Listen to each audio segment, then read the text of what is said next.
Network in Boston.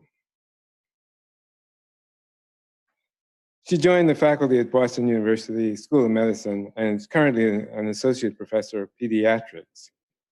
She received her bachelor's degree from Princeton University, her MD from the Yale School of Medicine, a doctor in epidemiology, public health at Harvard School of Public Health, Harvard Chan School of Public Health, and completed her residency in pediatrics at Johns Hopkins University.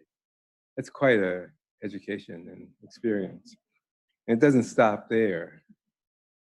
Turns out that at Princeton, she worked with Toni Morrison and has a list of mentors and advisees that goes on for a long time. She's nationally recognized for her expertise in the role of early life adversities as life course social determinants of health. She has a specific interest in the intersection of community violence, intimate partner violence, and child abuse and neglect in relationship to neighborhood characteristics that influence these patterns. She was honored by the Massachusetts Public Health Association with the Paul Revere Award for Outstanding Impact on Public Health in 2015. And she is featured in the signature hour of Raising of America, which is available on there's a website and on YouTube. The Raising of America documentary series that was done 2015, 2016. It's a real pleasure to introduce to you my colleague, my mentee, my person of great admiration, Renee Boynton-Jarrett.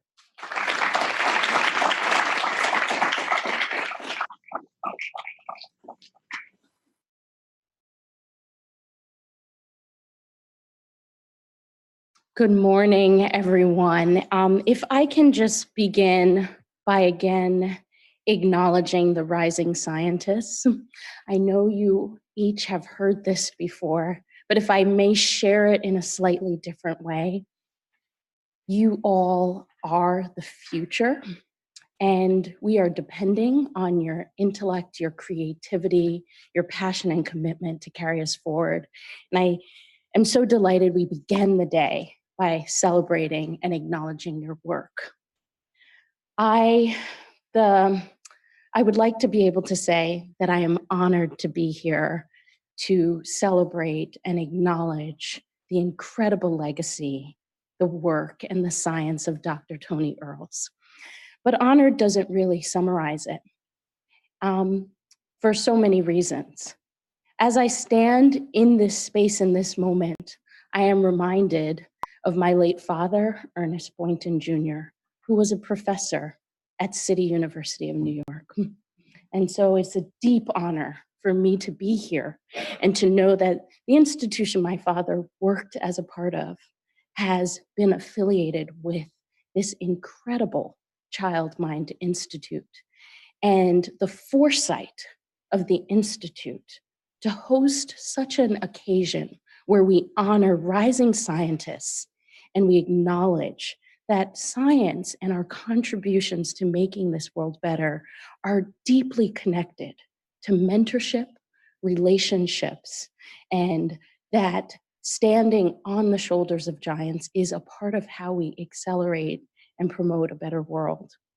So I'm deeply honored to be here today and in this moment, and I thank you for this opportunity.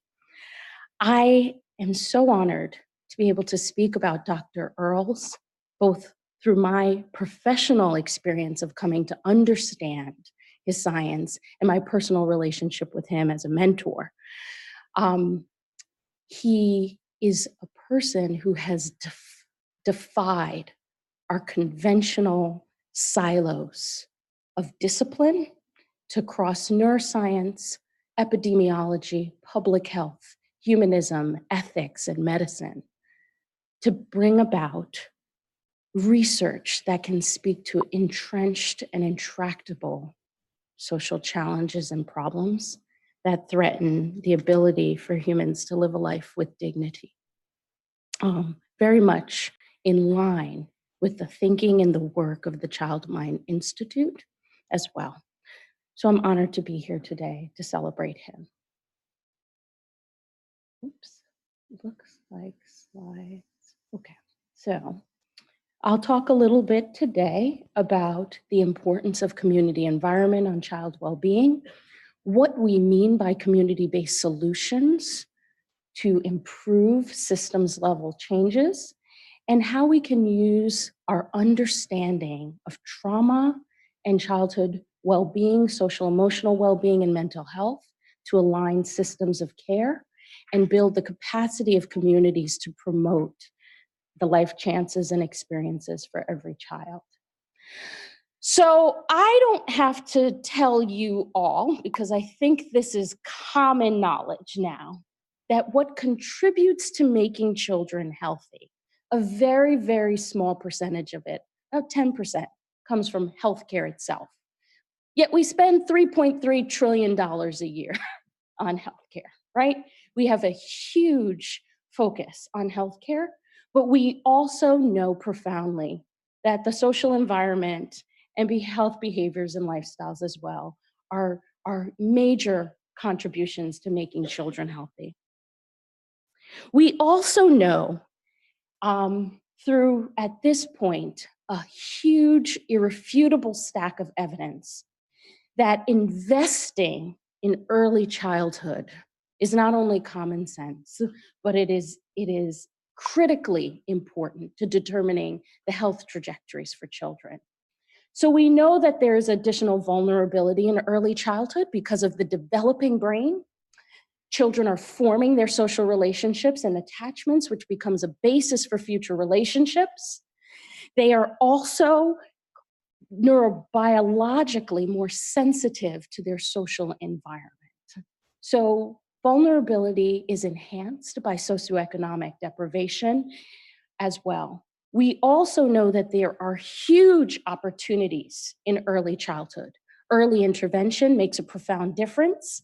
Early childhood enrichment and smart social programs have proven through longitudinal and prospective studies that they have huge payoffs and gains in the future.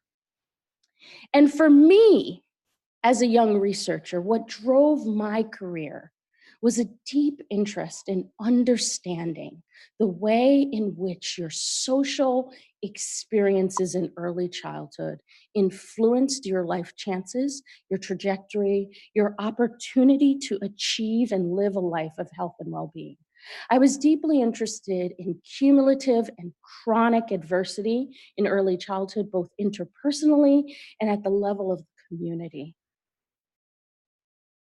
When we think about neighborhoods and neighborhood ecosystems and their contribution to health and well-being, it can feel really overwhelming to try to understand whether it is the composition of the neighborhood, the people that are in it, the contextual attributes of the neighborhood, the built environment, the economic environment, or the collective aspects of the environment, the social processes and ways in which individuals within the environment collectively contribute, that are key factors in driving and determining the health and well-being of children.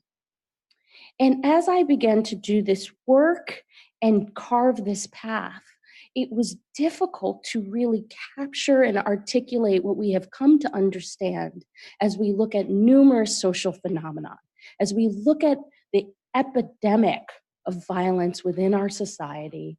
We see that this can cast a very long shadow on the life chances of children and have enduring risk that carries into adulthood. But that shadow of childhood experiences can vary because those who are at social margins of society experience a disproportionate burden of risk. So we need to understand not only the individual exposures of young people, but we need to understand the ecosystems, the family and community and institutional ecosystems where they grow, play, and thrive, to understand these disproportionate risks. Intergenerationally, I began to look at exposure to adversity in early life and how it influenced the mental health, the weight trajectory, the lifestyle and health risks behaviors, and ultimately prenatal and pregnancy outcomes later on. looking at intergenerational patterns, so how adversities can cross through generations due to risk for prematurity, low birth weight, prenatal smoking, and then how that ultimately contributes to the chances of those children to grow and develop and experience early morbidity and mortality as a result.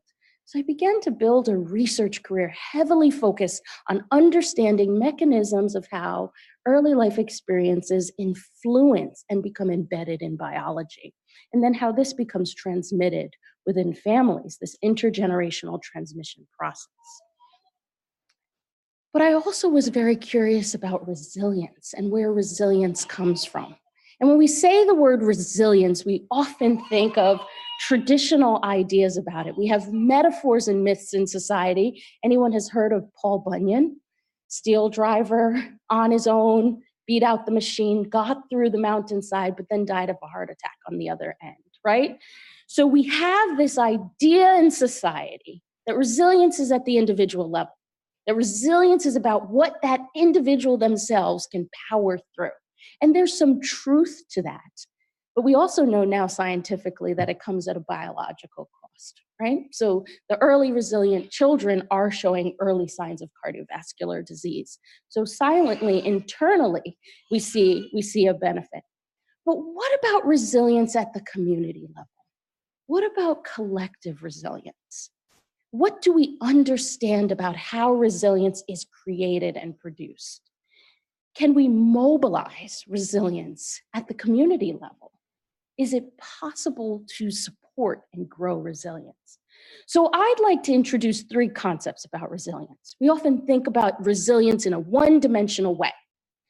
What if we thought about resilience as the capacity to withstand adversities, the capacity to recover from past adversities, and the capacity to adapt to conditions of ongoing adversity?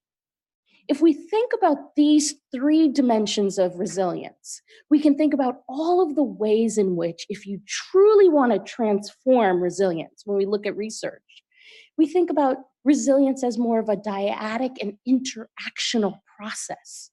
If you want a child to be able to withstand adversities, it is about the social relationships and social constitution that can support them in their larger ecosystem. If you want a child to be able to recover from adversities, reestablishing a sense of safety is not something an individual can do internally on their own. It is in relation to their environment and degree of safe relationships around them, their sense of safety in their social world. It is interactional. And if an individual has to adapt to chronically ongoing adverse situations, there are environmental factors such as enrichment and opportunities within the neighborhood that can support that adaptation to what would otherwise be extremely stressful circumstances. So we begin to think about this process. But I wasn't satisfied with that. I wanted to understand how we could truly capture the way in which community ecosystems supported the development of children over time.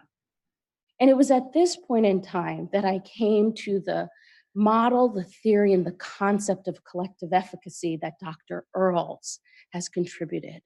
This elegant model began to try to capture and measure ways in which groups of people can exert an informal social control within a community, ways in which this concept of efficacy at a collective level was created to feelings of cohesion and trust within communities. This, to me, was powerful, and I wish I could explain to you all what this was doing to the field at the time. There is a whole generation of researchers that were profoundly influenced by this effort to explore a community lab, to measure all of the different factors within a community that were contributing to child development, health, and well-being. It has launched a series of in-depth work around neighborhood properties and characteristics, and it has caused us to think differently about social interventions and their capacity to really work towards solving intractable social problems. So I was fortunate to be able to come across this concept at the time. And I'd like to be able to share with you all that I'm hunted down Dr. Earls, as we're supposed to do when you're seeking out mentorship. And he just widely, with open arms, said, sure, I'll just take you in as a mentee. I kind of went in using the traditional sets of mistakes people often do. I'm really interested in what you're doing. Can you help me? So note to everyone in the audience, that is not the way you go about seeking mentorship. And he wisely shut me down and said no. Obviously, I wouldn't be standing here today if I took no for an answer the first time. This was the first lesson in mentorship. The first lesson is that you have to know how to present yourself and seek help in a critical way. You have to be able to present your ideas, you have to be able to present your needs, and you have to be able to be persistent rather than more passive. So we think of persistence as actually seeking out an opportunity to meet somebody. That's not enough. You have to go beyond seeking out that opportunity to meet someone and actually be able to be a bit vulnerable and share your ideas, share your weaknesses, share your challenges, and carve out a more specific request. So he shut me down, but I didn't stop. I followed him to every single talk he gave. I asked questions every time. I spoke to him every time. I persisted. And over time, he decided this person maybe is worth supporting, mentoring here and there. But it's true. That lesson in approach and presentation and persistence has helped me as an academic as I began to carve out a field that was very non-traditional in academics. And I think he was very insightful in being aware that I would need to be prepared to actually be able to hear no and not take no for an answer. I'm very thankful. So we began to look at this work locally in our work in Boston. We began to look at ways in which density and clustering of violent crime clustered with other neuroendocrine outcomes, such as early markers of hypertension and obesity in children. We began to explore this. And we began to look at ways in which there was interactions at multiple levels. So ways in which family violence and exposure to intimate partner violence in the family was associated with early onset obesity in children, but ways in which at the neighborhood level, living in an unsafe neighborhood increased that risk in a cumulative way. So we began to explore compounded and cumulative risks. We also began to look at the concept of collective efficacy, social disorder, safety for play, and tolerance for deviance in environments, and found that in neighborhoods with higher levels of collective efficacy, the risk for obesity was lower. In fact, neighborhood level collective efficacy lowered risk for childhood obesity. So we began to explore and capture at the neighborhood level the benefits of a collective property, not just individual lifestyles and behaviors, not just what could be done within the home, not just what the individual could change, but what could happen at a community level in ways in which it affect profiles of health and illness. So what I'm starting to talk about is the iceberg. Often in society, we are capturing events of anxiety and depression, events of childhood adversity, events of childhood obesity. Occasionally, we're looking at the water level to look at patterns and trends. Why are certain groups of children from certain neighborhoods experiencing a disproportionate burden? But we can't stop there. We have to look below the surface at the underlying social structures that are driving those patterns and trends. Those often aren't visible. We have to think about what's keeping the water cold, the mental models and the culture and norms. We can only react to events. We can anticipate and design programs based on understanding patterns and trends. But I believe everyone in this room is truly interested in designing community structures and environments that promote and protect the health and well-being of every child. None of us are satisfied in the lives of our own children as merely preventing adverse events from happening, preventing exposure to violence. It's not a satisfying goal. The goal is actually to really leverage every aspect of the community and the ecosystem that children are developing within to promote their health and well-being. And so this sometimes means we have to transform some of our mental models around and some of our culture and norms that are designing and driving those underlying structures. So if we understand that trauma symptoms are adaptations to your environmental conditions, and we understand that fundamental to the healing process is safety and social connections, then we have to think that opportunities for promotion of health have to be related to coordinated efforts that cannot exist in healthcare alone, cannot exist in public health alone, cannot exist in education alone, but must require that we work across these disciplines. So where do we look for solutions? The opportunity proposition. Now, this was my transition from more of a standard epidemiologist researcher into someone who wanted to promote well-being and needed to work in ways that I hadn't been taught in my formal education, had to work in collaboration with communities. So we use this language of community-based solutions, and I'm glad that the National Academy of Sciences now has a definition. You know, it's an action, a policy, a program, or a law driven by members of the community, driven by those who are living within the environment that we're hoping to improve, that affects local factors and can help achieve health equity.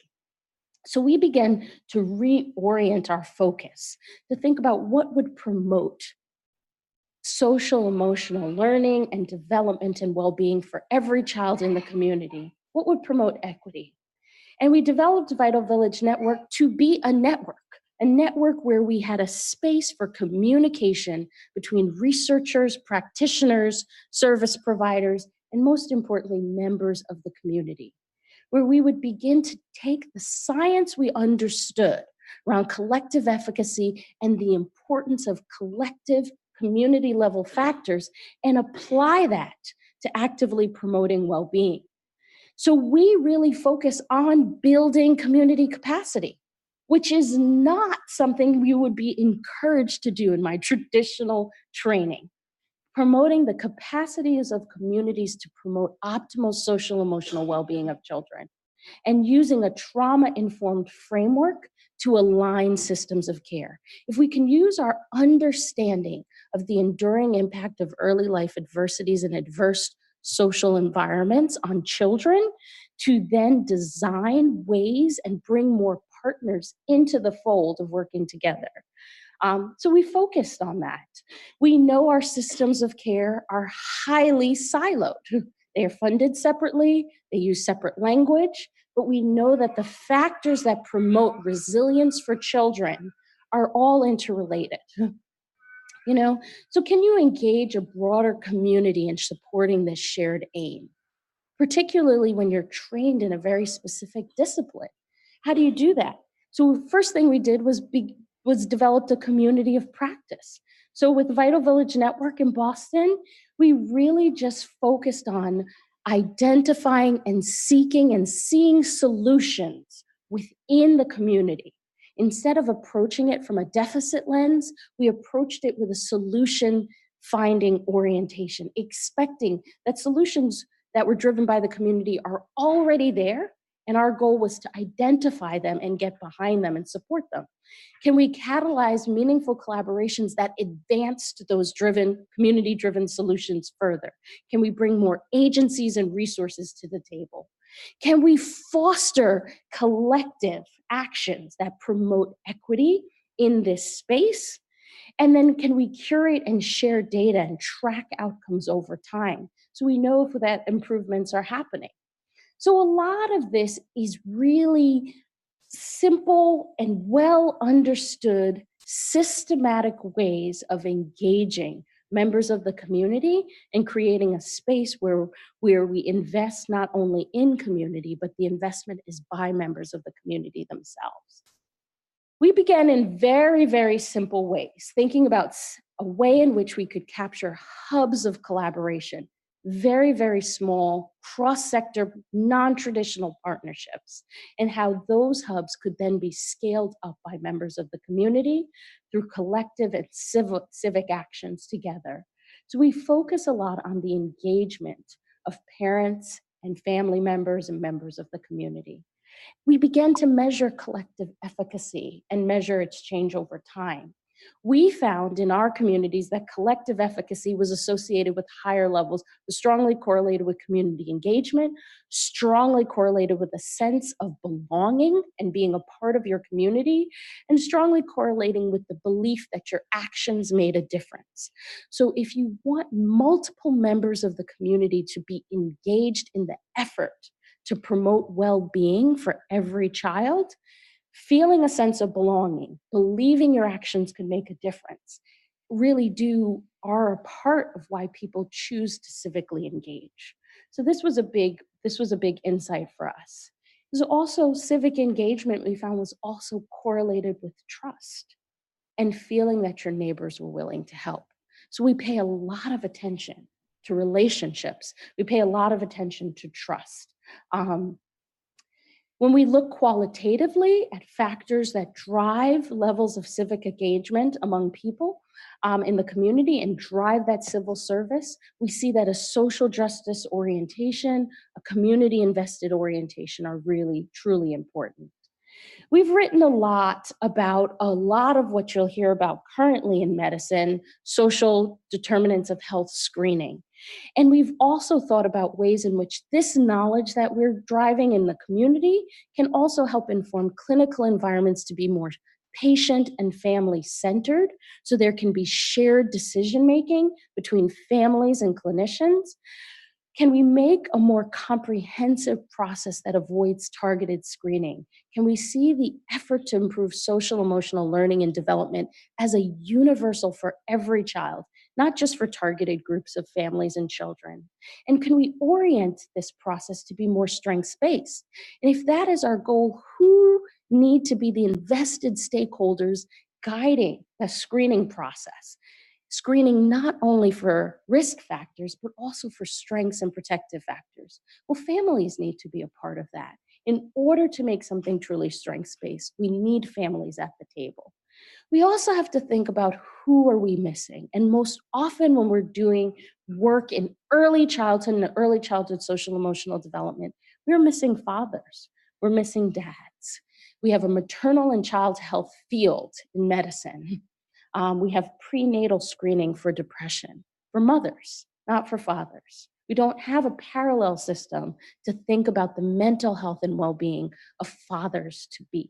So this has driven a huge aspect of our work of thinking about ways of supporting the mental wellness and well-being of men within the community to help promote as well the well-being for children.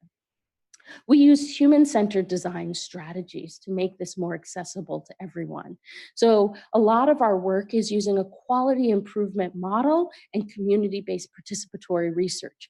We call things like the 90-day challenge, which is just a way of thinking about a cyclical way of planning, doing, studying, reviewing, and improving for the next cycle. Ways of having multiple voices contribute to improving the work. We think a lot about what are the things that we can do together that we can't possibly do alone. We know this from common sense. We also now know this from science. So how do we leverage that knowledge to make a difference for every child? Or do we continually fall back to individual level interventions? Direct interventions to individuals and families? Or do we try to aspire towards leveraging these collective properties. So we've done a lot of thinking about how communities progress along this pathway of readiness, from no awareness to ownership. We've looked at dimensions of community readiness in terms of dimensions of efforts, knowledge, community climate, leadership. And we've explored this both for child well-being promotion as well as for child abuse and neglect prevention. This is some of our data from 2013, looking at one of the neighborhoods we work in, looking at readiness for child well-being promotion at the community level. We then explored it again in 2017 and saw a lot of transformation in level of readiness over that period of time. We also looked at this around child abuse and neglect prevention and saw improvement as well over those past 4 years. So we can also capture community transformation around the ability to engage in this level. We try to capture collaboration within our network as well. If our goal is to increase collaboration at that level, at baseline in 2015, we measured collaboration across sectors. At follow-up in 2017, we saw high degrees of increase. So we saw over an 11% increase in collaboration and a 46% increase in centrality, meaning that each organization was more centrally connected to more organizations over time. So we're really happy to see these improvements over a 2.5-year period. Finally, we use shared data to really motivate and drive our work. And some of the slides aren't showing up exactly correctly, so I'll see if this shows. So we use the Child Opportunity Index, which measures multiple dimensions of neighborhood health, environmental opportunity, social and economic opportunity, and educational opportunities. So the areas in red are areas of very high opportunity in the greater Boston region. The areas in blue are areas of deep and lower opportunity in the Boston region. So when we look at neighborhood opportunities and we look at early childcare participation rates, the areas in red are high areas of participation and yellow are low areas of participation. So we do see an overlap between low opportunity and low childhood education, early childhood education participation. This is a similar map looking at household income and receipt of food stamps with fruit and vegetable markets mapped onto it. So we see areas where there are a lack of fresh fruit and vegetable markets, but high degrees of low income. But that's not all we see. We see areas that actually have a high density of fruit and vegetable pickup sites, despite the fact that they're low income. So this is what we call bright spotting. Many of you have heard of hot spotting, where we're actually looking at negative use, high utilizers of medical care. This is when we look at communities that are performing better than we would expect based on their socioeconomic factors and indicators. So we enjoy utilizing this methodology because we can learn from those communities and we can take those solutions to other areas. So summarizing all of this work, at the end of the day, we don't utilize this term often when we're talking about scientific research, but we're really talking about dignity, the dignity of each individual, each child, to live a life of purpose and meaning and potential, the dignity of each group to be counted and considered, and the dignity of each community to really be able to optimally thrive. And so this, if we can center on the concept of dignity, we can really push for a greater degree of equity in social emotional well-being and mental health for children. As we put this together, it's really the simple basics of solution-seeking orientation, a service learning and leadership model that really generates the capacity for civic engagement, telling stories with data and allowing multiple members of the community to participate in defining those stories and finding abundance of resources that actually are there to promote mental health, health outcomes, and well-being by really leveraging the strengths of the community properties themselves. It has been an honor to be a part of this wonderful ceremony for my dear mentor, Dr. Earls, and I am so excited and appreciative. Thank you.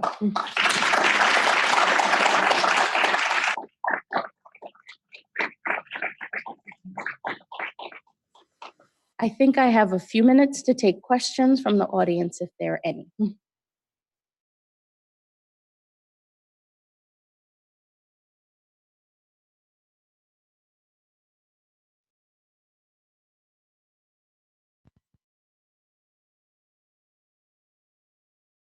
So when you focus research with dignity as the center, I mean, nope, I just can't imagine anybody giving you pushback for that. Have you found from your colleagues or in your field any sense that this is not what we're striving for? You can't use that language, or we need to start from bottom up and maybe we'll get to there someday, but you can't start with that as a goal? Yes. Really? Yes, yes. So thank you for bringing that up. Absolutely. Well, think about how it makes all of you feel, right? We are trained in a scientific model, right, that talks about research and objectivity. Hypothesis, testing your hypothesis, X, Y, and Z. This is all very, very important. But as I showed with the iceberg model, our hypotheses, what we believe is testable, is going to be driven by our worldview. Right? We're not going to spend years of our lives testing a model that we simply don't believe. Who gets to ask the questions? Who gets to develop the hypotheses? If we're not incorporating individuals with dramatically different worldviews in formulating the questions that are designed to serve their needs, I worry that we can't truly find or achieve health equity because we're not including that diversity of representation. And the key gateway factor is often academic training and education that determines who gets to be on the advisory committee, the board, and the key decision makers in funding and supporting research. So I think the question of anchoring around dignity asks us all to take a much deeper dive. I think we live in a society where we have a hard time appreciating the dignity of adult individuals within the society. Just think about someone who's done something horrible. Do we truly see a shared humanity with that individual? As a pediatrician, as a parent, as a researcher, I am still working on truly appreciating the dignity of every child.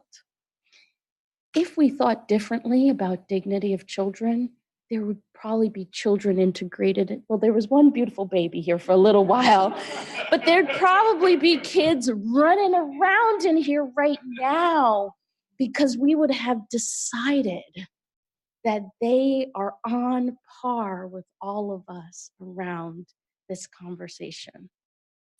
So I think we have a lot of work to do as a society in terms of what we say and what we truly believe. But I appreciate that question. I think it's a really important one. I think the work that Dr. Earls has done in his career to really capture collective properties in a community has really helped folks like me be able to take the risk of saying, we want to focus on community capacity building because we can actually measure it. And if you can't measure something, it becomes very hard to say that it's making a difference, even if we believe it in our core.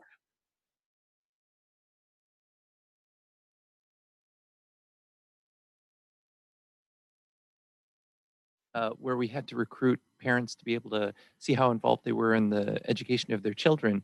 And we had to give up on getting a hold of parents. And this was in the US and in Eastern Europe and Japan. How have you dealt with the difficulty in trying to integrate other forces in the child in a child's upbringing besides the mother? Yeah, that is a incredible and important question. And I think actually anyone who's done work with community engagement has had a similar experience to yours. To be quite honest, I approached community engagement completely wrong. I approached it with my strong passion, my evidence base, everything I had learned and studied in school.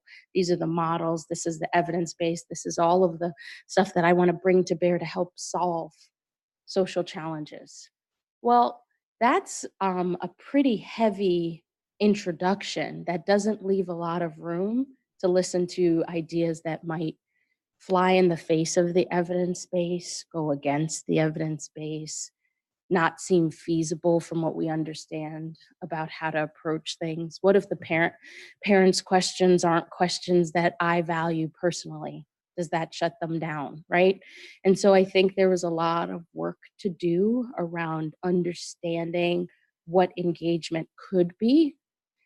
So the solution-seeking orientation helps position us in a much more, a less dominant way, I think for lack of a better word, a less dominant way, in a way where we're actually expecting to see a solution, more so than just see and define a deficit or a challenge.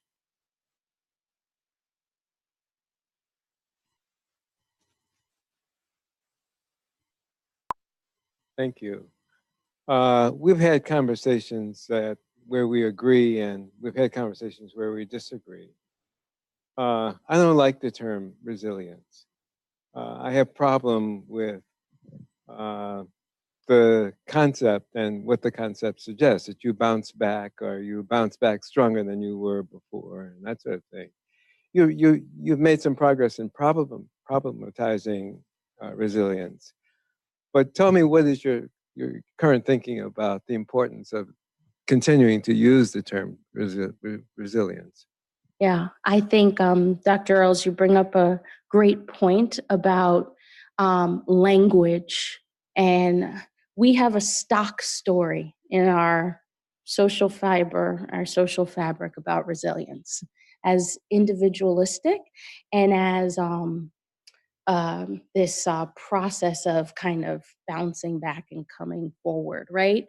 And that dominant narrative can be an entrapment for all of the ways we seek to understand what is much more complex, interactive social phenomenon, much more complex. So I think you're right in that we should probably find a different word. We should probably try to escape that stock story to find a counter story but I think we should seek that from kids. I mean, I think you need younger minds that are not so entrenched in our ways of thinking about things. Or if you look at any preschool classroom, you'll see kids embracing differences. It's a socialization process that teaches them to not like differences or to be afraid of differences. So I think that's where we need to look for the new language.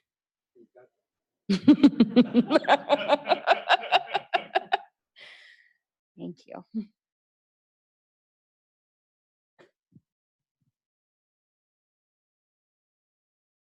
Working in the field of mental health, I thought it was really interesting that you brought up men and particularly fathers. And I think that's something that we're definitely lacking in the field right now. So wondering if you could talk a little bit about what those programs look like or might look like. Thank you. So one program I love to share about is a concept of my colleague, Charles Daniels, who heads an organization called Fathers Uplift. This is what I call the power of the small idea. What he has created is a program called pre-father care. We have prenatal care that embedded in it for very good reasons, we investigate and interrogate the mental health of mothers-to-be and their basic needs and a range of other factors to promote their health during the prenatal period and beyond. Pre-father care is just a parallel track for dads that really considers mental health and well-being. If we think about early childhood adversities and kind of the enduring impacts, if you had a difficult relationship with your father, how triggering might it be to be about to become a father-to-be? And then where, we know this, but where in society is there a space that cares or promotes or cares to support the development and restoration for fathers-to-be? So we ignore that, but then we are surprised and go after engagement of fathers and parenting practices of fathers and all of these things in a very reactive way because we're focused on that tip of the iceberg, right? But if we really got under it to think about cultural norms for fathers, ways that men are allowed to express vulnerability and not allowed to express vulnerability in society, all of those factors, what we think about mental health, how stigmatizing it can be. So work we've done locally that Kimberly will speak more about is around engaging men in the community in actually defining wellness and mental health in the spaces that they're already frequenting and feeling comfortable in, and allowing them to kind of lead in this work as well. But I think it could be very, very simple. We have existing systems in place that could be adapted easily to show care, concern, and interest in the mental wellness and well-being of men.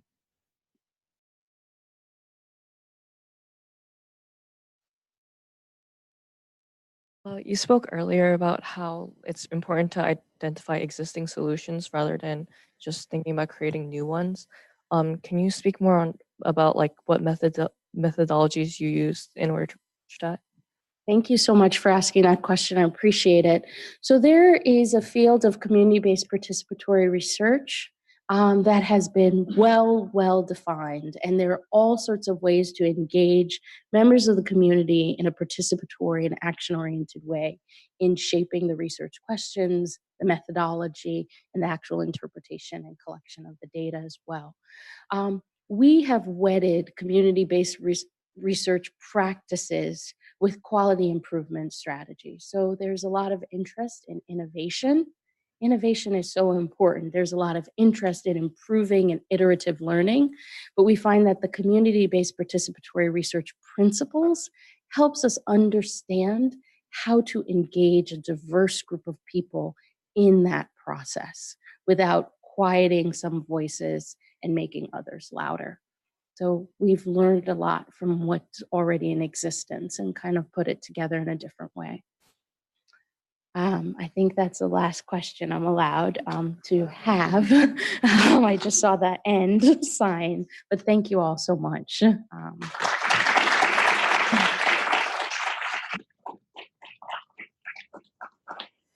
It is now my honor to introduce Kimberly Byrd, who is a second-year PhD student in Community Research and Action program at Vanderbilt University. At Vanderbilt, her research is examining social entrepreneurship as an avenue for economic opportunity. She's focusing on 3 areas with social enterprises: the utilization of market-based strategies to support financial stabilization and financial sustainability in organizations, the use of social enterprises to combat unemployment and underemployment through workforce development, and the use of social enterprises that operate through faith-based organizations to promote economic justice. This builds on years of work that she's done in public health, social work, and community engagement, and her highly developed mixed methodology, quantitative, qualitative, and quality improvement research and evaluation skills. Kimberly obtained her undergraduate degree in social work and Spanish from Oakwood University in Huntsville, Alabama, during which time she spent a year abroad in Argentina for language and cultural immersion in Spanish, after which she pursued a dual degree program, dual masters in social work and public health from Boston University, and she was awarded their most prestigious honor, the Community Health Sciences Rising Star Award at that time. She has worked in research and evaluation experience in homelessness, substance abuse, mental health, HIV/AIDS, and child health, and faith-based community organizing. And I came to know her through her role as our project manager, still dearly missed, for Vital Village Community Engagement Network. Under her leadership, we launched a credit for service model that supports the leadership trajectories for members of the community and civic engagement. She also led the work of the Men Network, which you'll be hearing a little bit more about in just a moment. And it is my honor and pleasure to introduce this compassionate and committed scholar, Miss Kimberly Byrd.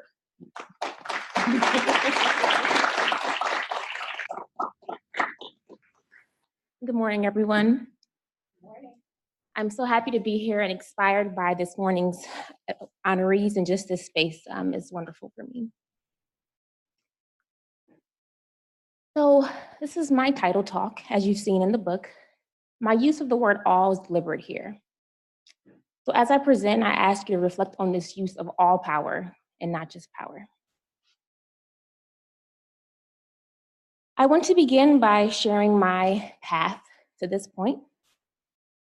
I thought about a timeline from college till now, but my life has not been linear, as most of our lives are not.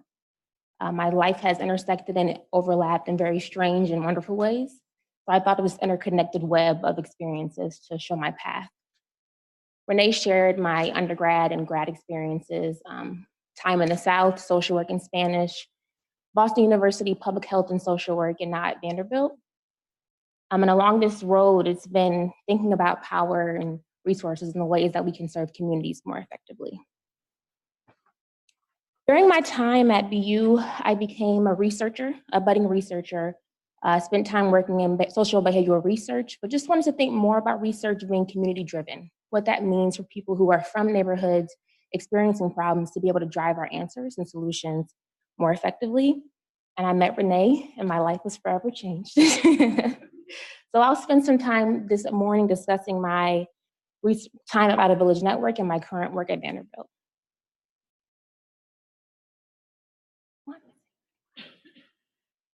So I have a quote that's not appearing here, but the quote reads, "Those closest to the problem are closest to solution, but furthest from resources and power."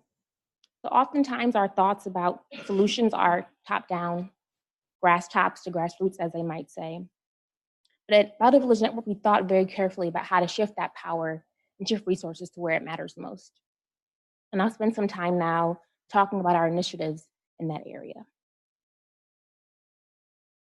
So as Renee talked about and we spoke about a few minutes ago, we often were missing men in the conversations around child well-being.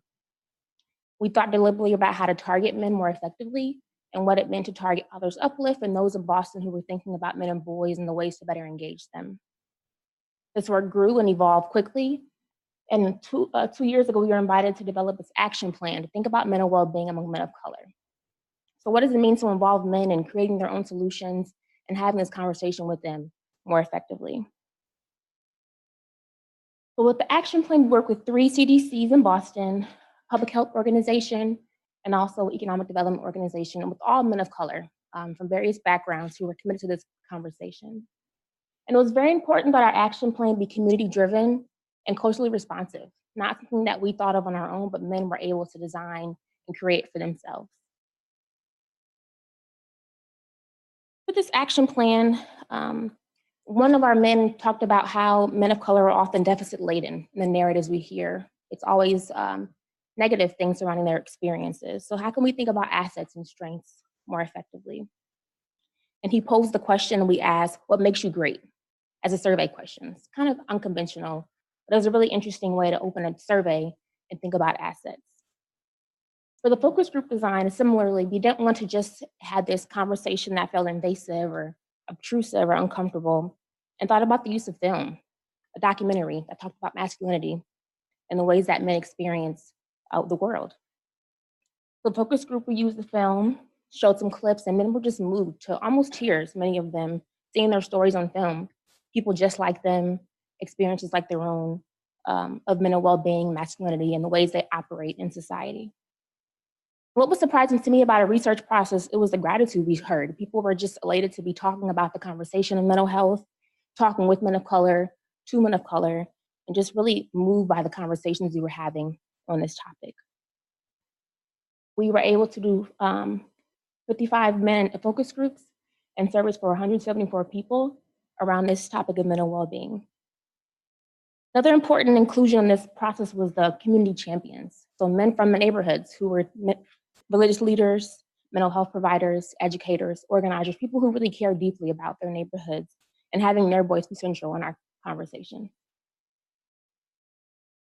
And I'll share some brief findings from you here.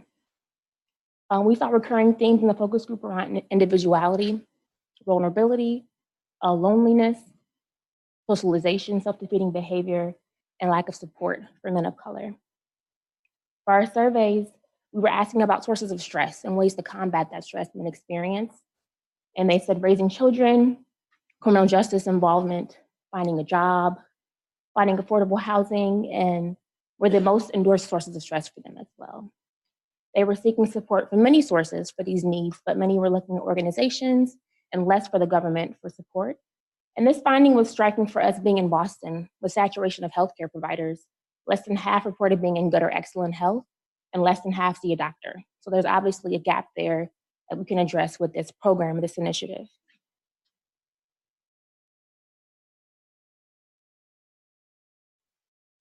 And here we have a graphic from our survey.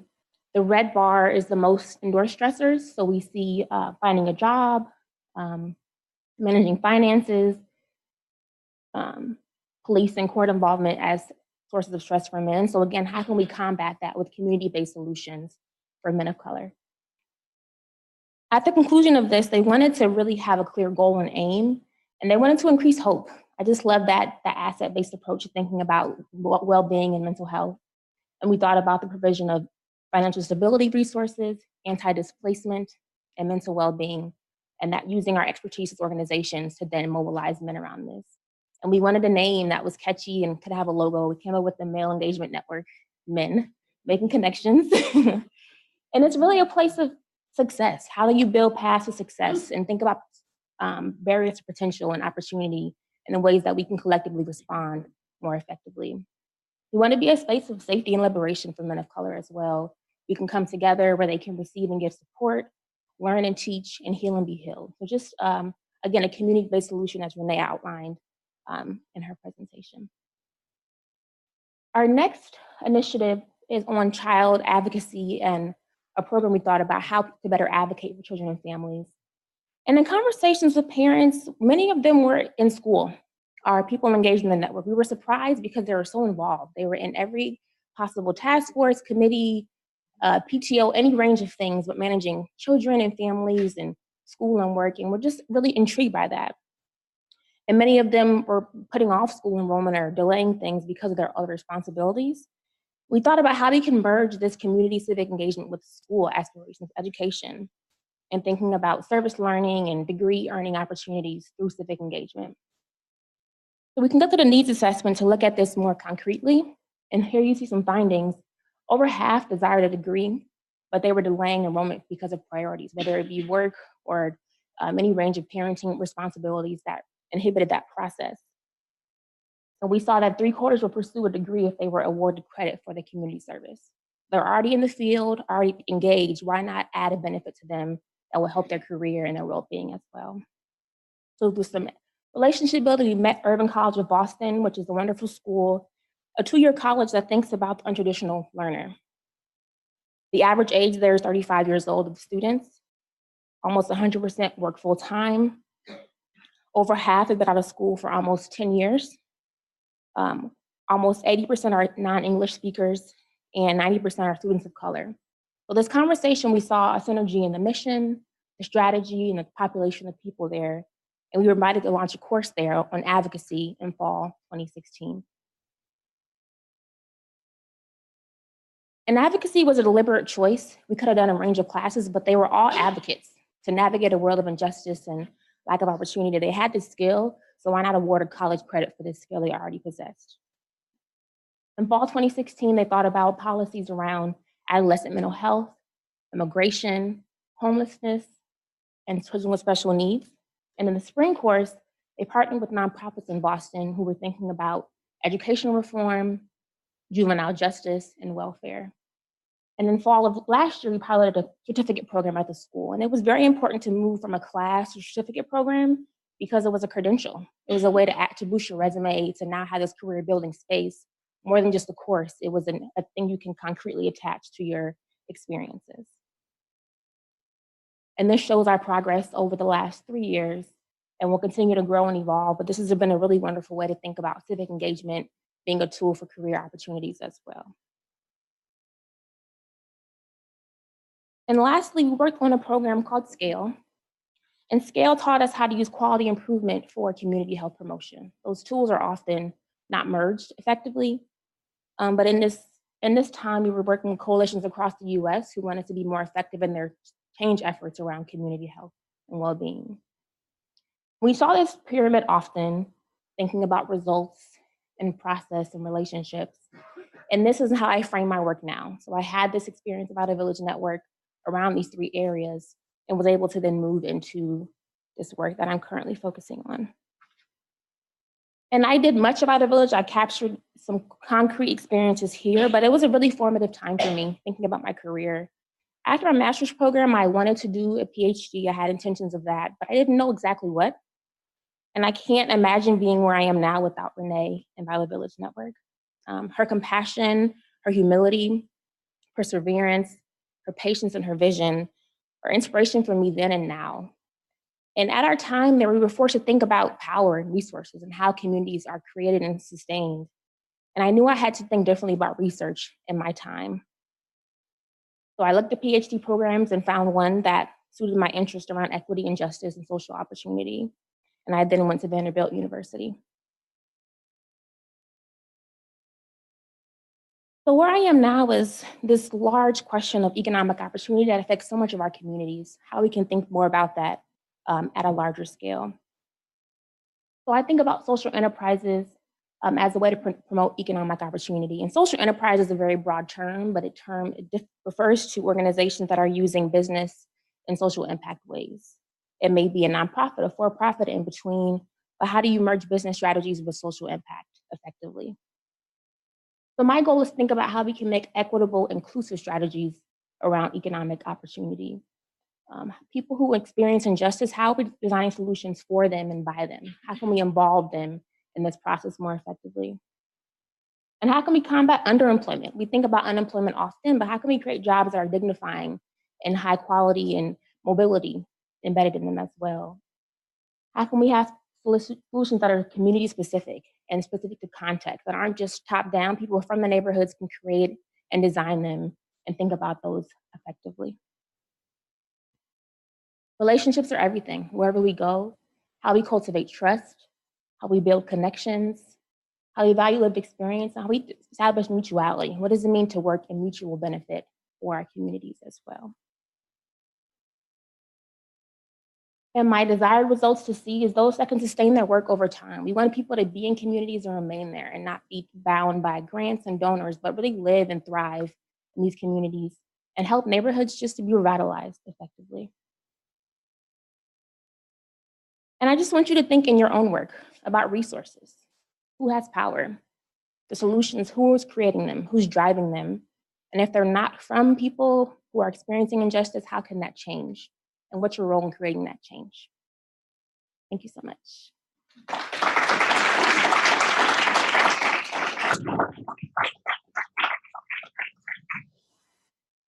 We'll have time for questions, I believe.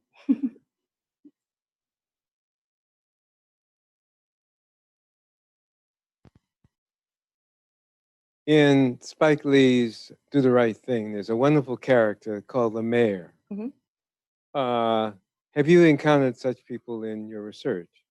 A broader question I have is about grandparents. In the fathers group, for example, what's the age range? And are there grandparents and grandfathers who are important people to include in your effort to engage Yes, the fathers we targeted were 25 to 55, so many of them would have been grandparents. And I think we didn't think specifically about that, but it was intergenerational involvement, I imagine, across the board, and just the ways that people are socialized and the way they want to kind of combat their own experiences with their children and grandchildren and create better opportunities for youth has been a constant theme, I would say.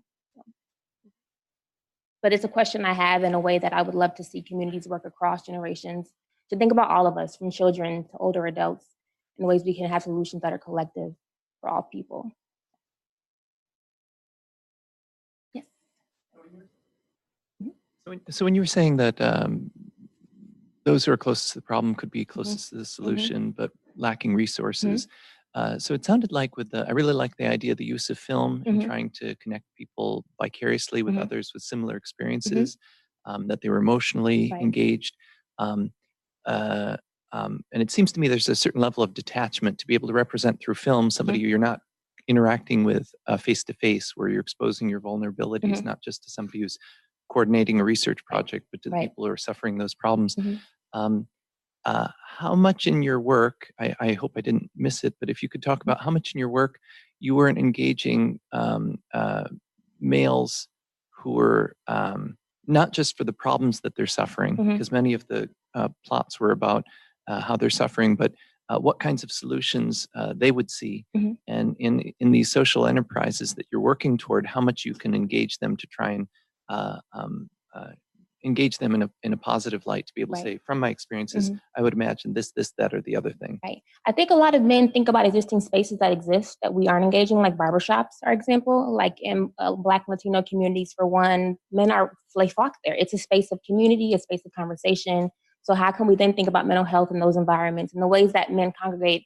They enjoy sports and fitness facilities. So there's many men who saw the spaces, but not the opportunities for deeper conversations. So for them, it wasn't a matter of new, it was just what's there, what's existing, and how can we enhance that with our perspectives. So that was really a strong theme, I would say, across the focus groups and surveys as well. Good morning. Hey. So we three here are coming from New York City Public Schools, and we're delighted to be here with everyone today. We are working with a project on culturally responsive education. So respectively, I'm a special educator, also a literacy teacher and special educator, and a social worker. So we're all working on this project together with students in our school, and we serve a school that is probably the most vulnerable population in the city.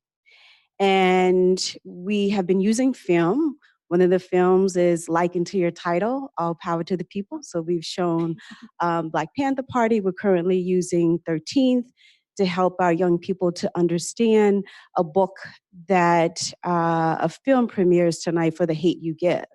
So we're using that as a start to our culturally responsive research project. But what I'm wondering is if you can give us, once we leave here today, three things that we could use that are strength-based to work with our young men and young women of color, mostly in our population, within our district 79, yes. So three strength-based things that we could take back that would be helpful with our population, with our research projects, so that we can do the kind of work that empowers our young people to walk away from us and what we're doing currently with dignity. I think one of the things we learned was letting them design the process. And that's, for youth, that's imperative, I believe. So after the film screening, can they then work with you around a focus group design, developing questions or conversations around the movie and how it moved them, what their reactions were. So for us, the men in our coalition designed the focus group protocol. We were there, we supported the process, but it was really about them and for them. We were more in the backdrop. So I think for youth, that's also really essential, is how they can create the process for themselves and think about their own solutions to the process. And asking them, I think for their perspectives. That seems very basic, obviously, but I believe that's really where the strengths come, seeing their strengths and how they would design them on their own, and whether it be them wanting to do more multimedia work or working with their peers, but just them being really engaged in the process of design and solution finding are really critical. And I would think they would know their neighborhoods better than I do and what the strengths are there. So just allowing them to have agency and power in that process is really critical. Mhm.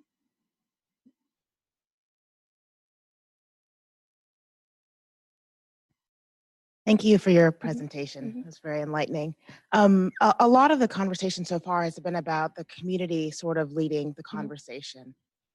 But there are structural issues within the policies that are in place that disproportionately affect people of color and men especially. So it would be helpful to understand, maybe in an example, how you've worked with fathers to advocate for improving or rectifying some racist practices in policy that enable them to sort of make that next step in their lives. So one great example of that for our action plan around housing, they were thinking about the CORE, which is the Criminal Offender Reentry Form. So it basically bans you from public housing, job opportunities. So the men were thinking critically about advocacy around that. So there were some more structural ways they wanted to engage around opportunities for men of color. But that's really critical that we move the conversation to a structural level, as focusing on individuals and communities, but also what structures impede progress and potential for men of color. So that was one of many ways we thought about that conversation.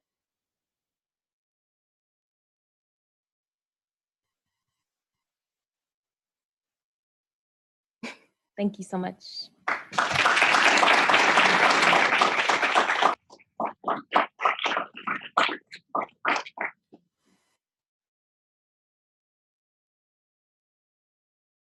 It's wonderful to see one's ideas become concrete expressions of actions in community. I wonder if I can have the first slide. The next one.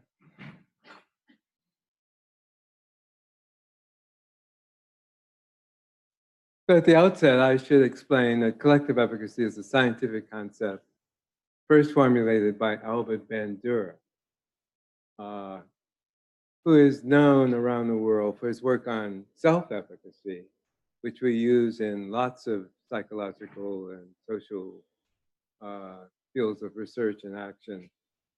But the definition of collective efficacy, while related to self-efficacy theoretically, has not been a focus of much empirical work by Albert Bandura and his colleagues. So Renee talked about community-driven solutions to promote child well-being and achieve health equity at scale. At scale, that's a very important addition to the literature, because it's easy to do research projects working on the foundation of communities. But to work at scale means that you're working with all the existing resources and organizations and institutions that shape people's lives. And the all power to the people presentation that you just heard Kimberly give is an important effort of work, concrete effort, working with real people in real communities. My journey has been to make the measurement of community organization as theoretically coherent and empirically valid as personal attributes. And the research that I'm going to define and illustrate now attempts to accomplish that. The next slide. Science operates through a cycle of observing phenomena, creating some explanation for why you think that what you observe exists, being able to measure the phenomena that you're interested in, to experiment with it, to see if you can manipulate it or shape it, and finally, to apply it if it is something that would benefit people. But of course, a lot of research would indicate that your best formulated ideas don't work. And so application should be sensitive to whether or not the research you're doing is actually creating factual knowledge that should be applied. The next slide. Our work began with an appreciation of two phenomena that were spatially related to each other, but had no explanation for why they were spatially connected. The first one, next slide, shows the city of Chicago with its 343 census tracts. On your right side is Lake Michigan, and the top is Evanston, going to Evanston. The bottom is going to Gary, Indiana. And O'Hare Airport is up in the left upper corner. What this shows is 5,600 homicides that occurred during the 1990s, geocoded for the place of the murder. We were interested in this spatial analysis because I think it was one of the first times that we had GPS data that was accurate enough and was consistent in its documentation to have confidence that that portraying the spatial distribution of violence would tell us anything.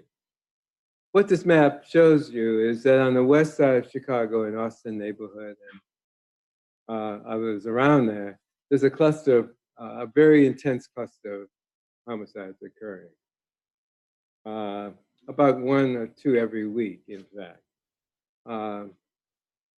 But the slide also shows that there are clusters in places that we wouldn't predict. For example, in the upper right-hand corner, near Evanston, in Uptown and Edgewood, there is a cluster of homicides. And this is, these are not poor neighborhoods. They are neighborhoods of immigrants and middle class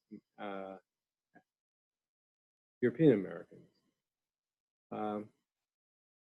There are also no areas, no census tracts, very few census tracts that are free of homicide. So it's a pervasive condition as well as a condition showing epidemic distribution. The next slide compares something that I said was unrelated to homicide, low birth weight, and the spatial correlation between low birth weight, the distribution of low birth weight and homicide is a very highly significant spatial correlation. And so this observation makes us wonder, what is it? What's the common denominator for men, largely men becoming killed and women producing offspring that are vulnerable at the first instance of their lives? Next slide. So the Chicago project was designed with these two maps in mind.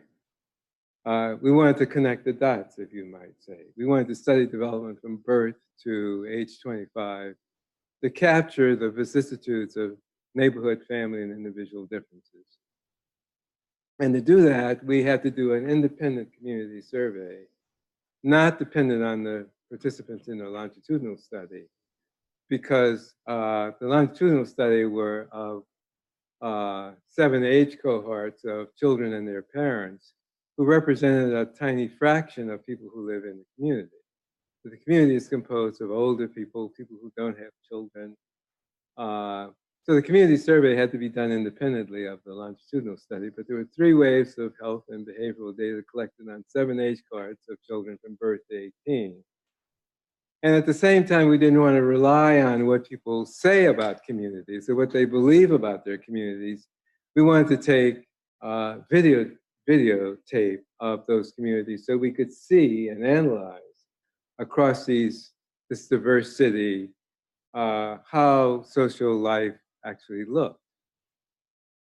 So we did systematic social observation where we drove through the city with cameras fixed on a van at 5 miles an hour saying researchers at work, and recorded a phenomenal documentary, I might say. I mean, we are ready to compete with Fred Wiseman any day.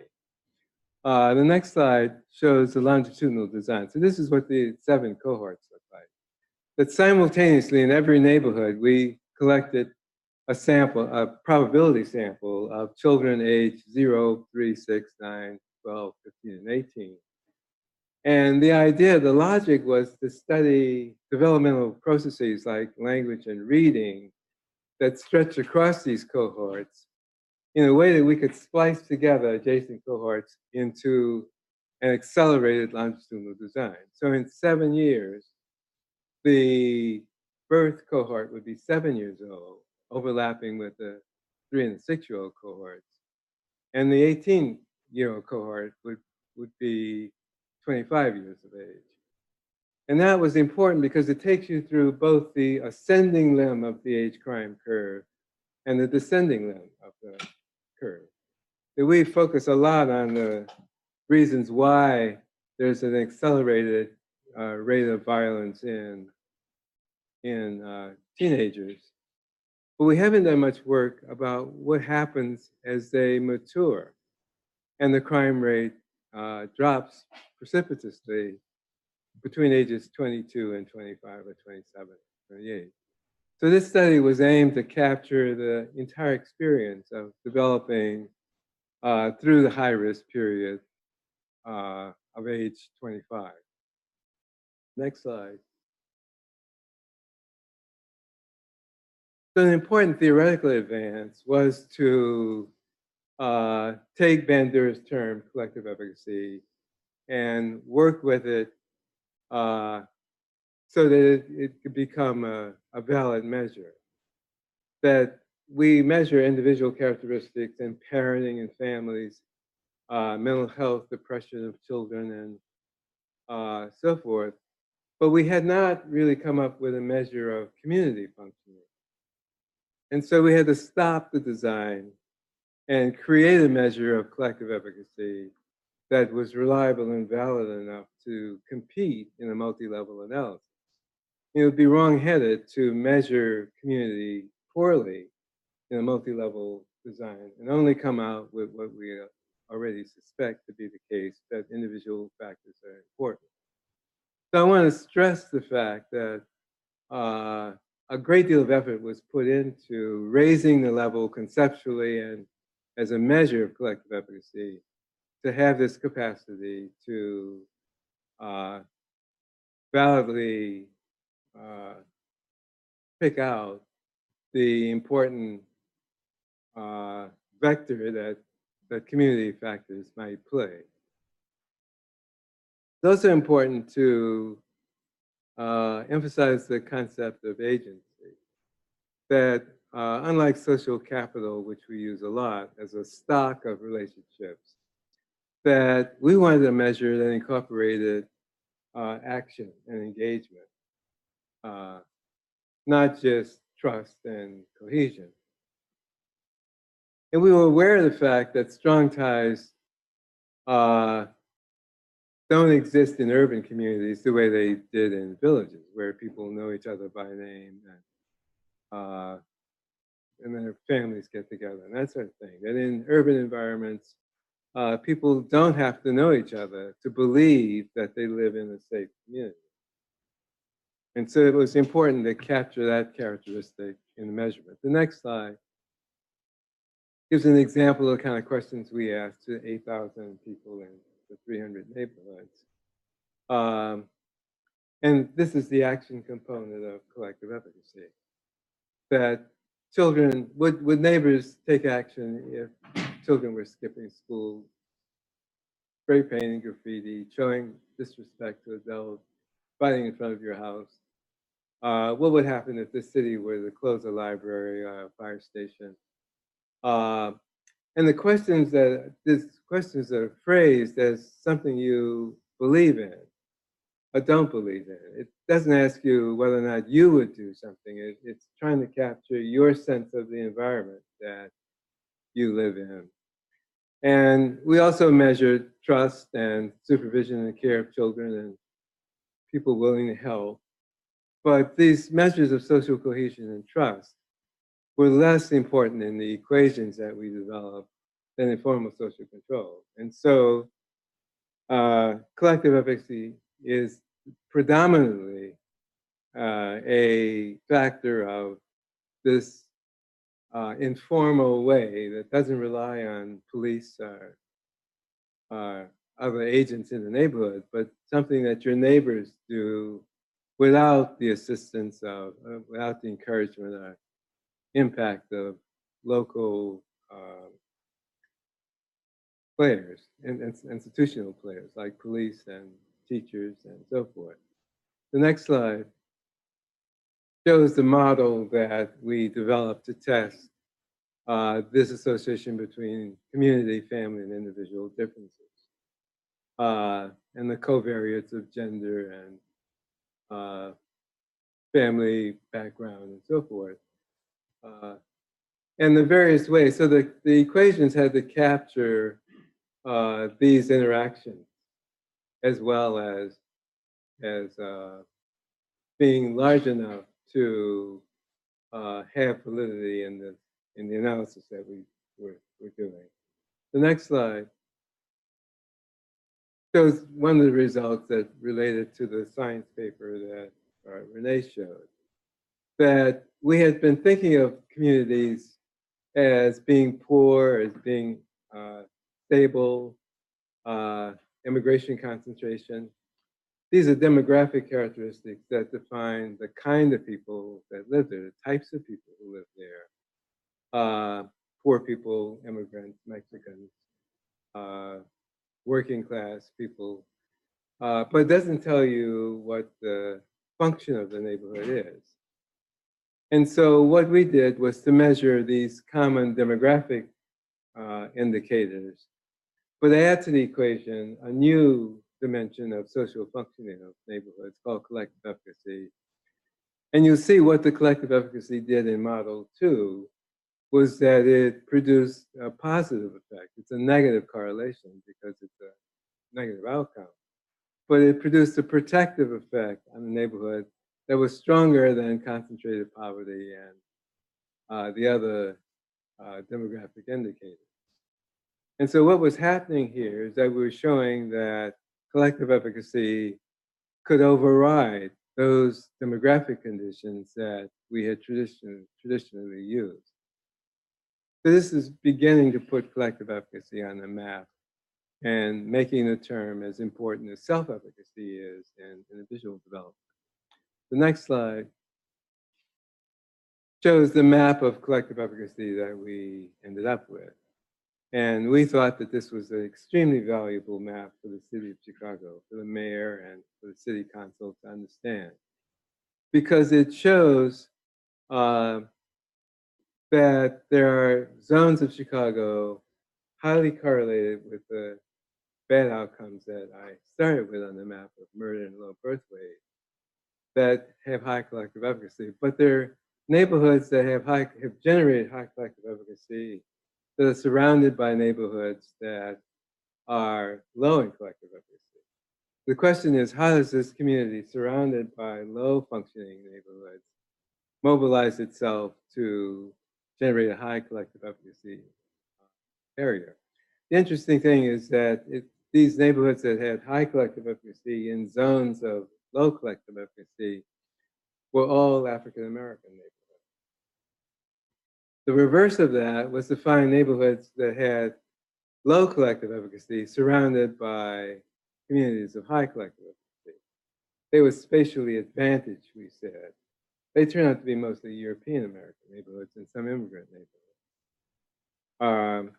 So even though you're able to generate a high level of collective efficacy, it doesn't mean that you are, as a child growing up, going to be exposed to that community only as you go to high school and develop friendship networks outside your home base.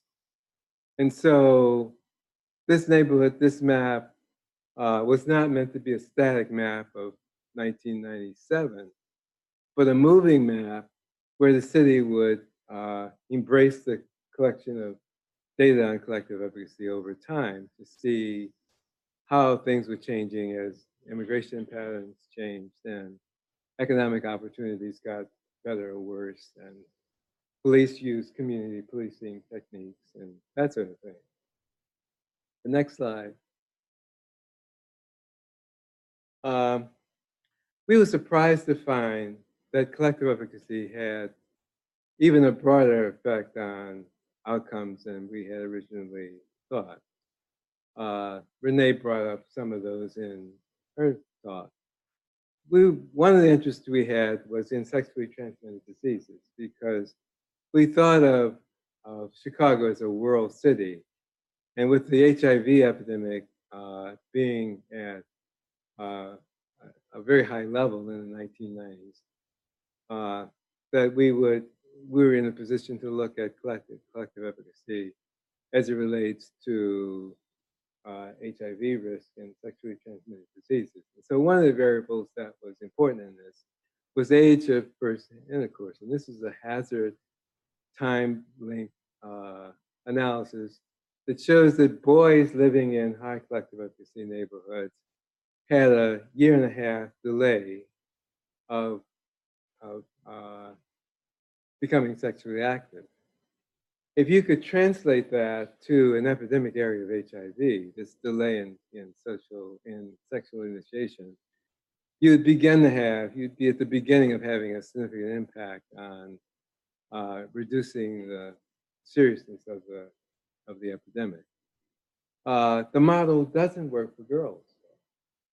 The girls are not protected by collective efficacy. The girls depended on having strong family supervision. In the absence of strong supervision, the models were able to say that collective efficacy might have an effect on girls, but it was obscure. It didn't arise to a significant level. So collective efficacy is not a panacea.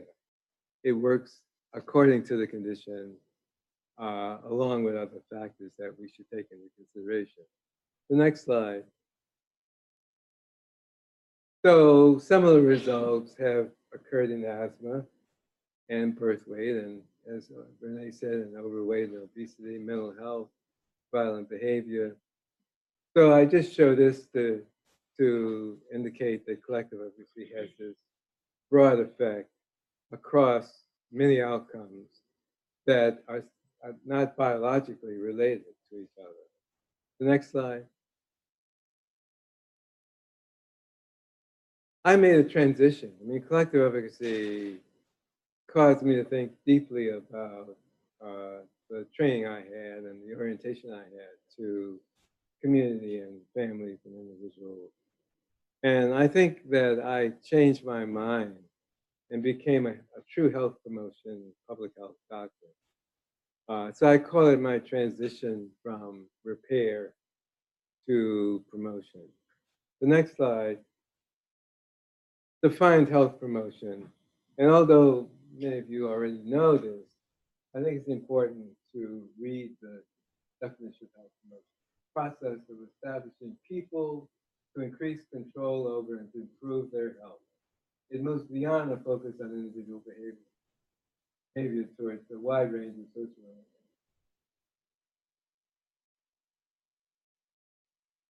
Kimberly talk about.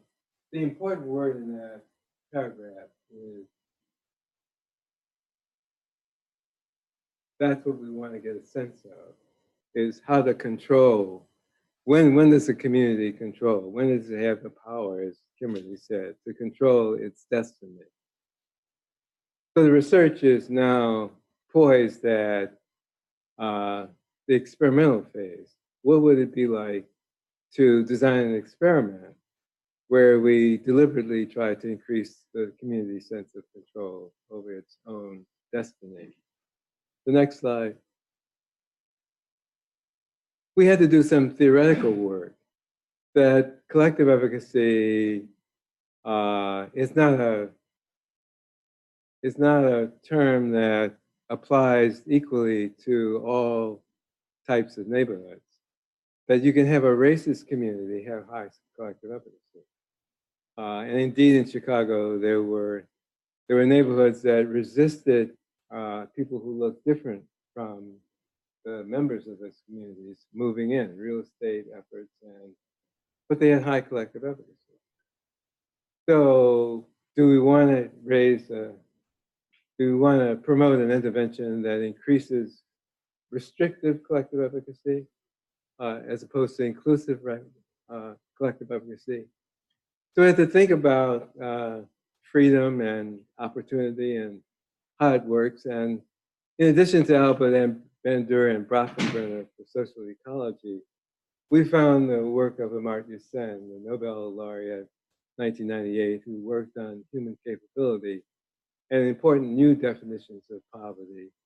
And the greatest philosopher of the 20th century, Jürgen Habermas, who works on deliberation as an important mechanism of getting people, particularly in diverse environments, to reach common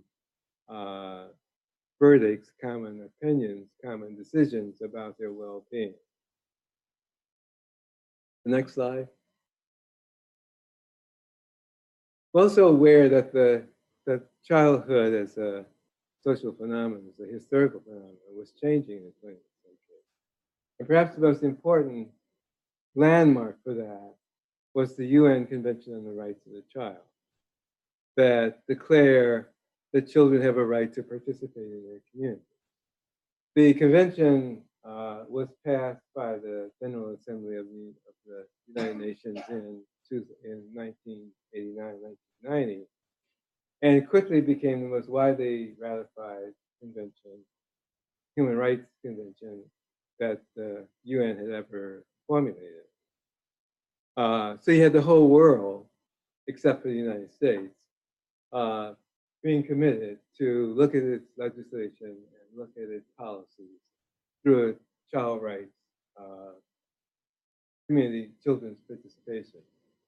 So what this did is that it makes us connect the sense of control and health promotion of one community to children.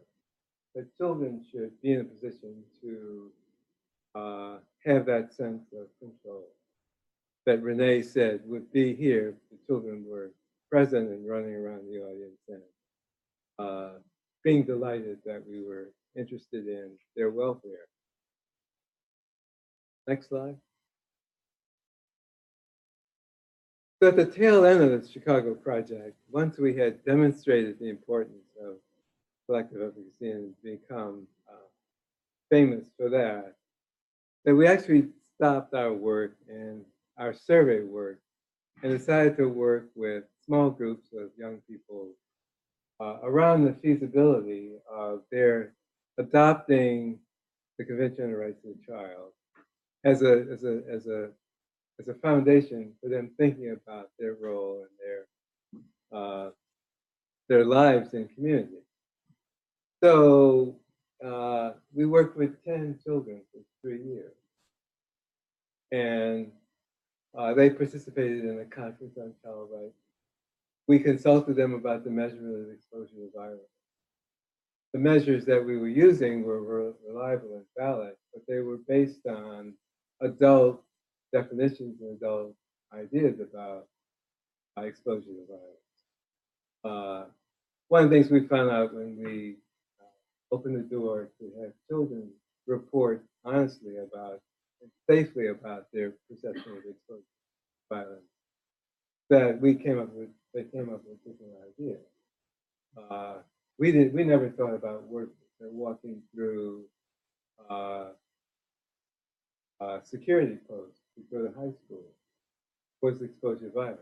But many children gave us concrete examples of what it meant to go through a security check and first treated in an impolite way.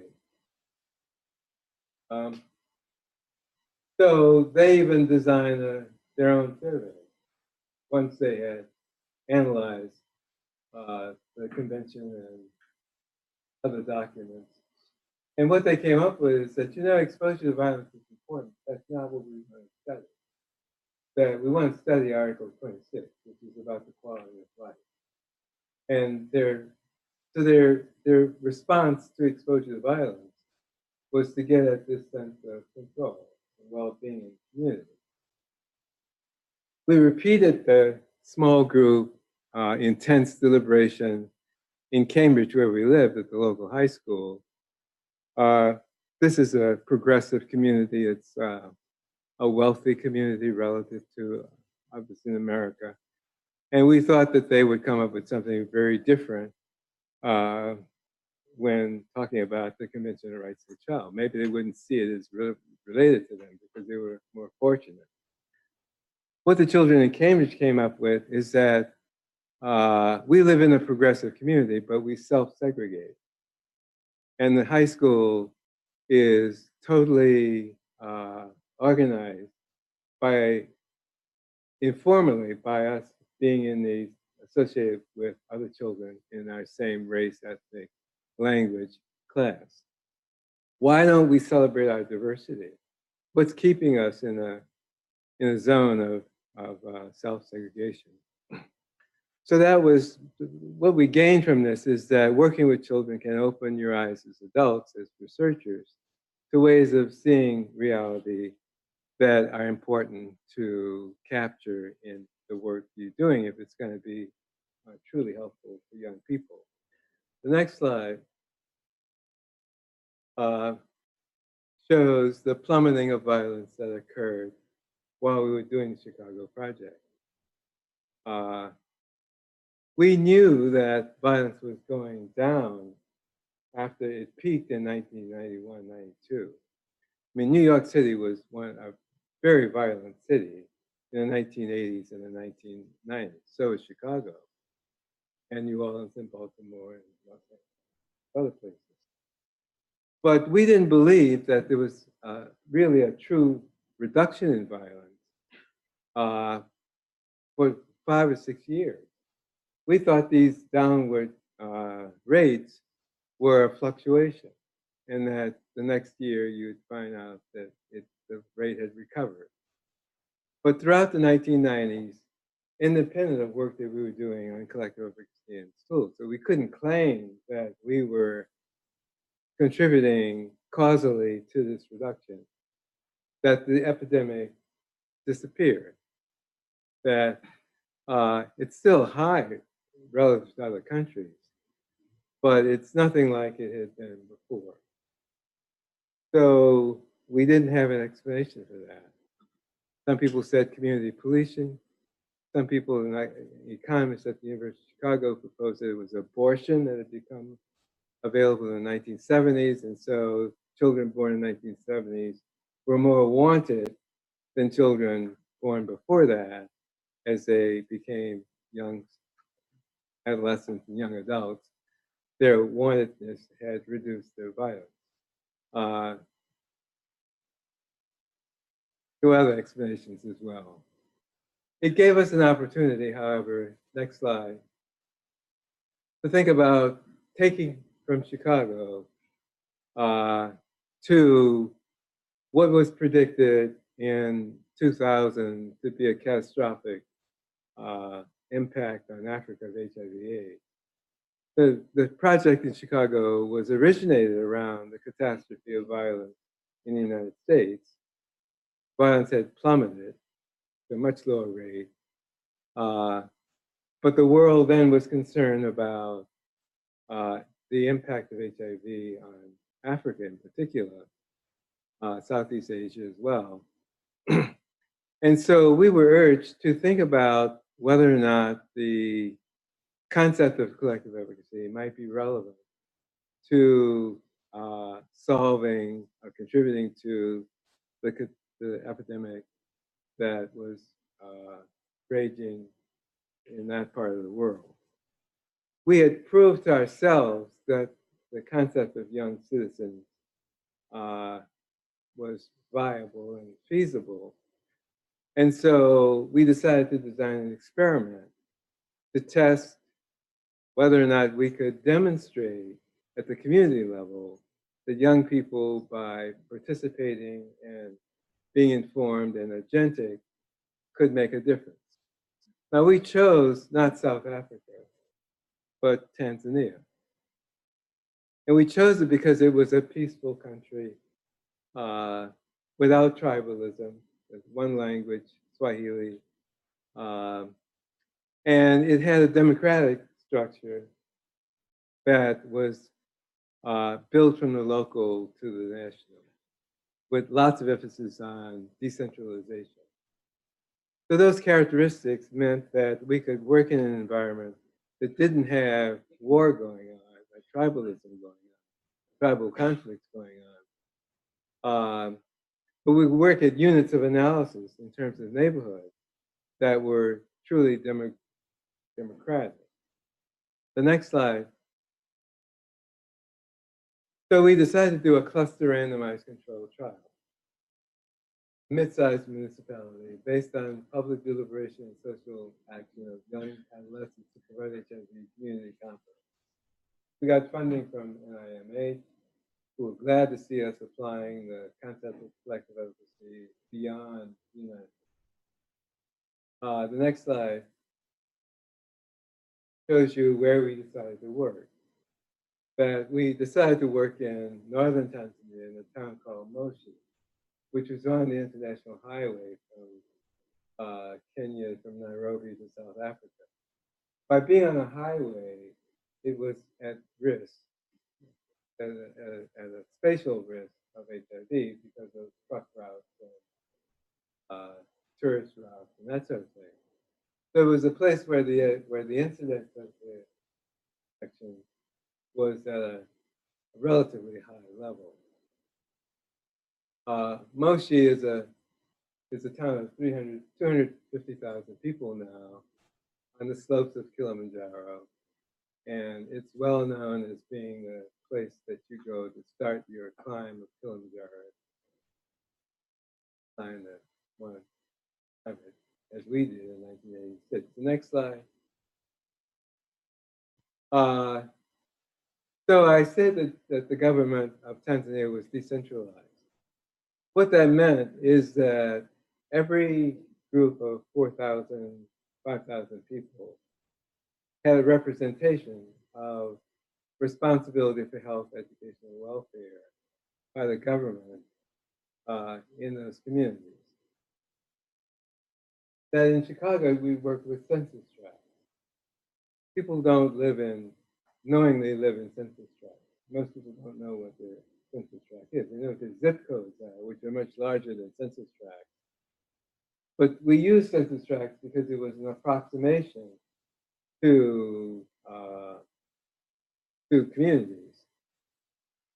In Tanzania, we're able to work with these units of analysis called neighborhoods at a very legitimate level of organization, where those units had political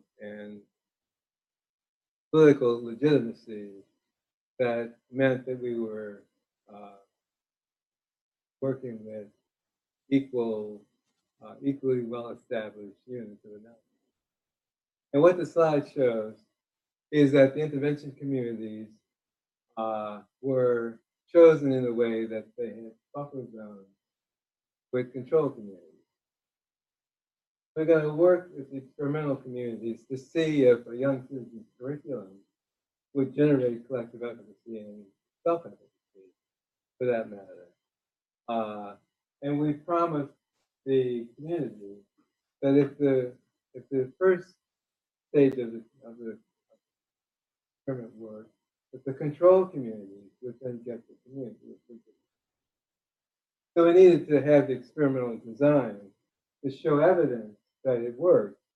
If it worked, we would disseminate and repeat the experiment in another way.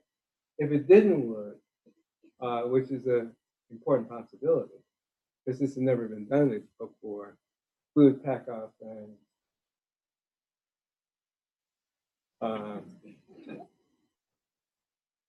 the next slide. So for an NIH social intervention like this, you have to have a detailed formulation of how you're going to work with people. A manual, a training manual, and a curriculum that make it very clear what you're doing with people. Remember, Tanzania is a peaceful country, but it's very conservative. It's highly religious, and involving children in discussions about HIV could be a problem. Might be something that the religious leaders and the parents resent. It was also the fact that children have to pass a standard 6 exam when they're about 13. And that determines whether or not they go to high school. And so the 2 years before you take the standard 6 exam, there's an intense effort on the part of the families to have their children have tuition, which is extra training. It's like we do with SAT exams. So this curriculum was something that would have to become attractive to families and acceptable to families if it was a word. The curriculum was organized for 30 weeks. It would take 30 weeks, and it would go progressively from a module 1 that formed a group of randomly selected children from each of those 15 intervention groups and 15 control groups. Forming a group would mean that the children would introduce themselves to each other and to understand the conventional rights of the child as a source of their participating in this work, and that they would develop a commitment to work together as a group for the 30 weeks of the intervention. Module 2 then introduced them to the community. They met the leader, the entire leader, the street leader, their ward counselor. They were able to go on walks with the leader to identify places in the community, like bars and guest houses, but places that were safe, like playgrounds. They learned how to read GIS maps to assist them in evaluating the community. So once they had formed a group and were organized to understand their relationship to the community, we went to module 3, which is to say, now identify a problem that you want to solve. And while HIV and malaria were the elephants in the room, they were free to choose something else if they thought that was important in their community. It turns out that all 15 criminal communities decided that they wanted to work on the stigma of HIV/AIDS.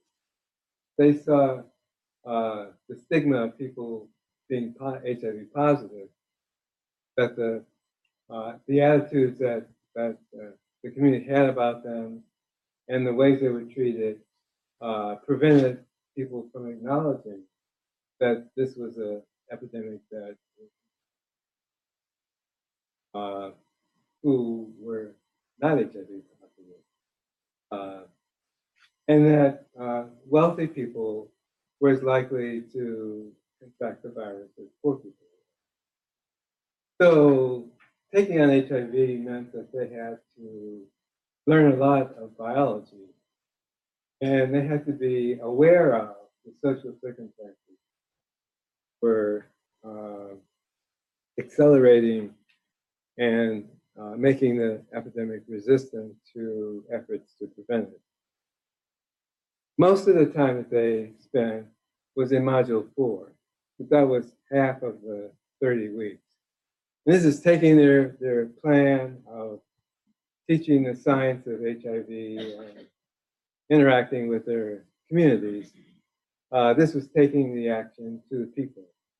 And so for 16 weeks, they worked on what I'll show you in the next slide. The next slide.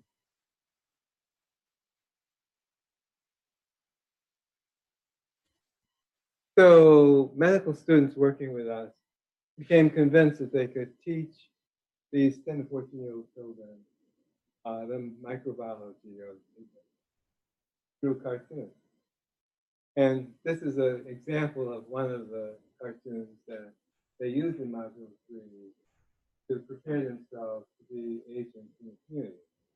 It shows the commander of the immune system, the T4 cell, the CD4 cell, as a white blood cell that doesn't attack germs, but organizes his colleagues in the B cell to identify the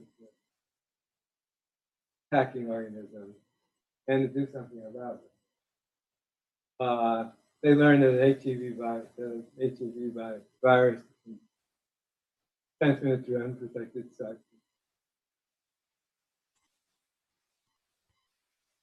And then what the virus does is that it attacks the captain, not the sergeant and the other soldiers.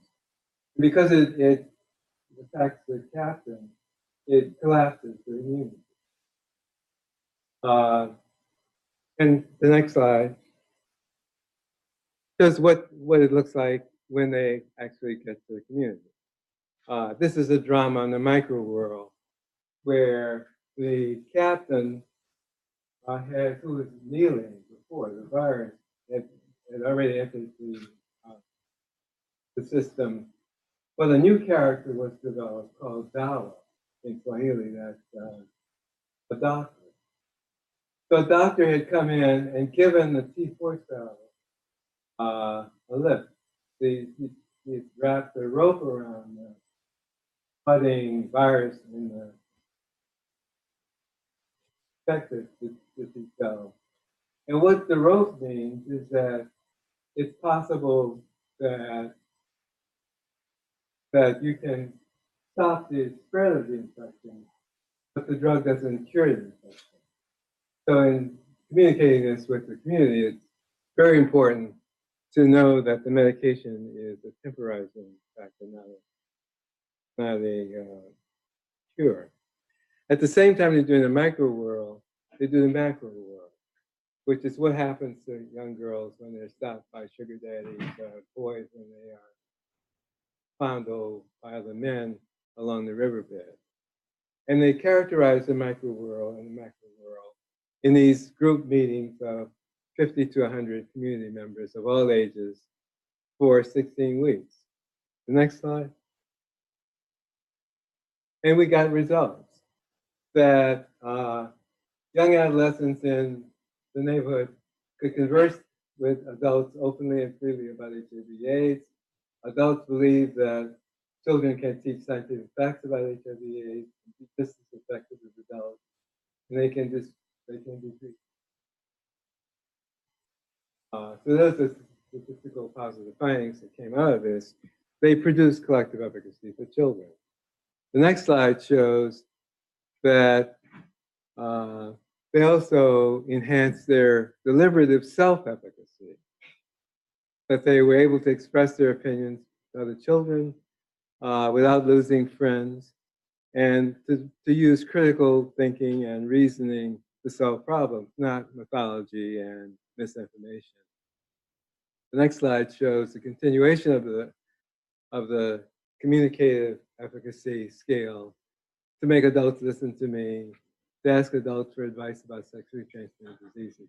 But these are really stunning findings when you think about how conservative this population is. Let me conclude. The next slide.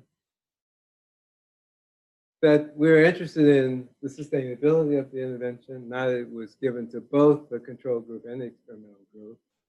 And a CBO, a community-based organization, was formed. But the children decided they didn't want to tackle malaria because HIV was actually going down and more people were tested. But malaria has been a historic disease in that area. And they wanted to know whether or not they could influence the rate of malaria, and they have done that. The next slide. We've tried to replicate the experiment in Costa Rica, Chicago, New Orleans, Gaza, Brazil, with relative success and failure. New Orleans is the most difficult place we've ever worked. Much easier to work in motion than it is in New Orleans. And the last slide, I think, that without partners, you don't get very far. And there have been hundreds of people who've worked in it. But Albert Rees, Robert Sampson, Gene Brooks, Steve Rodenbush, Meyer Carlson, and Robert Byrne. The next slide shows a model that I've been talking about. That part one was starting in Chicago with the discovery of collective efficacy. We think it has global significance. It's been replicated in many cities and areas around with different kinds of problems. The Young Citizens Program is important to integrate with the concept. In the middle part, we are still working on theory and practice to make this a generalizable and readily accessible intervention. In the very last slide, Carol said that it's important to acknowledge the shoulders that we stand on. But I stand on the shoulders of Leon Eisenberg, great psychiatrist and Mass General, Lee Robbins, who is a psychiatric epidemiologist, University, and Chester Pierce, who was an African scientist, who was a wonderful mentor to me.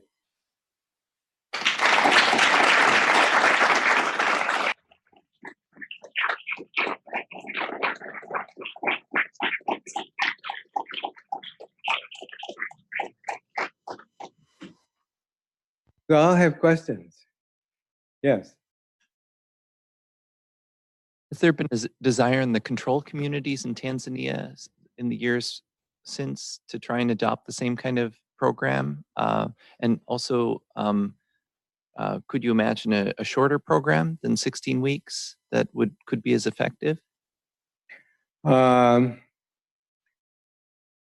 program was adopted by the General Assembly of Moshi. So the ward councils from both the experimental and community and the intervention communities got together and decided to endorse it and to recognize it as a significant improvement in governing child well-being. Now, I didn't emphasize this, but there's 60 neighborhoods in Chicago and in Moshi. 15 were experimental initially and 15 were controlled. The other 30 were buffer zones between experimental community and control, so you wouldn't have contamination. But the experiment was replicated again with the control group. And it turns out that the experimental and control group decided to work together. That we weren't able to finish the intervention for the control group because the original intervention group decided that they couldn't wait 30 weeks to have an outcome that they knew was going to be positive. And so the two groups got together and had health fairs where they invited, let me just say this, I mean, this is the most sensational finding, that when they got together and had health fairs, they decided to go to bus stops and schoolyards and the mayor's office, public places, and have the HIV VCT counselors come to the community and set up their testing. And they would mobilize the community to come to the testing sites. Guess what? Half the people who came to the testing sites were men. I mean, this was unheard of, that HIV clinics saw pregnant women for the most part. The fact that they had asked their fathers and brothers and community leaders to come meant that the children were having an effect on the community that adults could not achieve or had not achieved. And so just that recognition that men are responding to the children's mobilization was enough to make this project one that was important to maintain. It hasn't been maintained the way we'd like to see it because of donor problems. That one of the problems that exist in developing countries all over the world is a donor mindset. That we had brought funding in from NIMH and had hired college graduates as facilitators. They couldn't do that. And without a source of funding, consistent funding, that the efforts that they were putting into maintaining the program were too challenging to decide. But what we've thought about is a generational effect, that once you're a young citizen at 10 to 14, you never stop being a citizen. And so you pass on your trust and collective efficacy to your brothers and sisters and younger children. And so we think that this is happening in Moshi. Remember, collective efficacy is informal. It's not something that you do at school because you're being educated, or you do with community policing. It's something you do because it's the right thing to live in a socially harmonious environment. So we think collective efficacy is still there, but it's not represented so much in organizations as we would have liked. Hi, and thank you very much for your talk.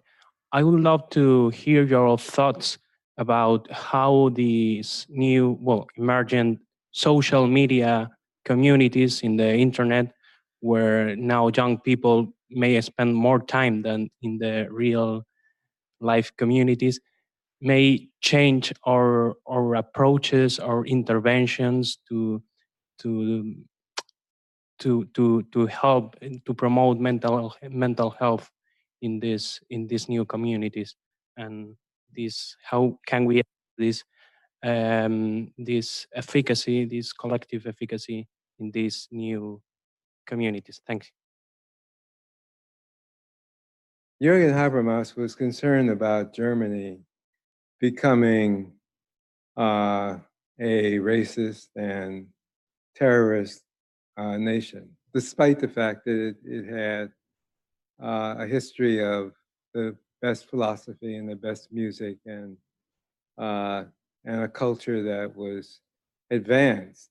So the question he asked was, how can an advanced society fall apart so quickly and so completely?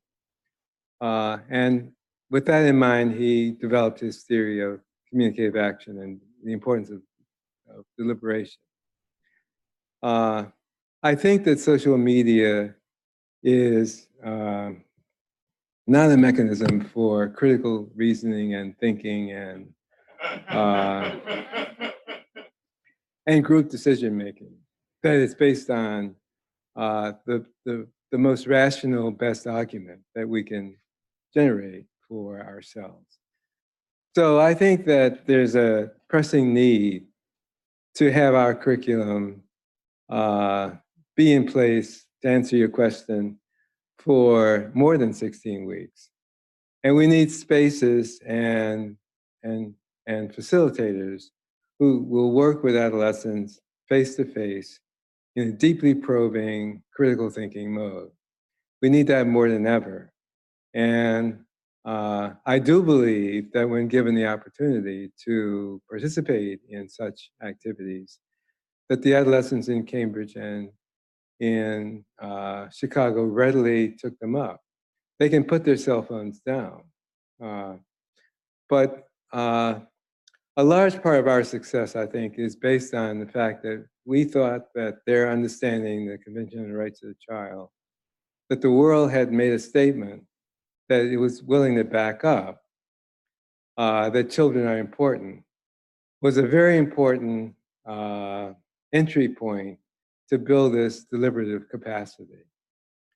So we would say that our invention of deliberative capacity, communicative efficacy, are measures that are as important as collective efficacy is. And that when we do interventions with children and adolescents, we should be measuring, and I think Albert Bandura would agree with us, that deliberative and communicative self-efficacy are perhaps the most important outcomes of adolescence, that we want to have people who can critically think and reason about their environment. And these children in Moshi did a fantastic job of learning science and politics together.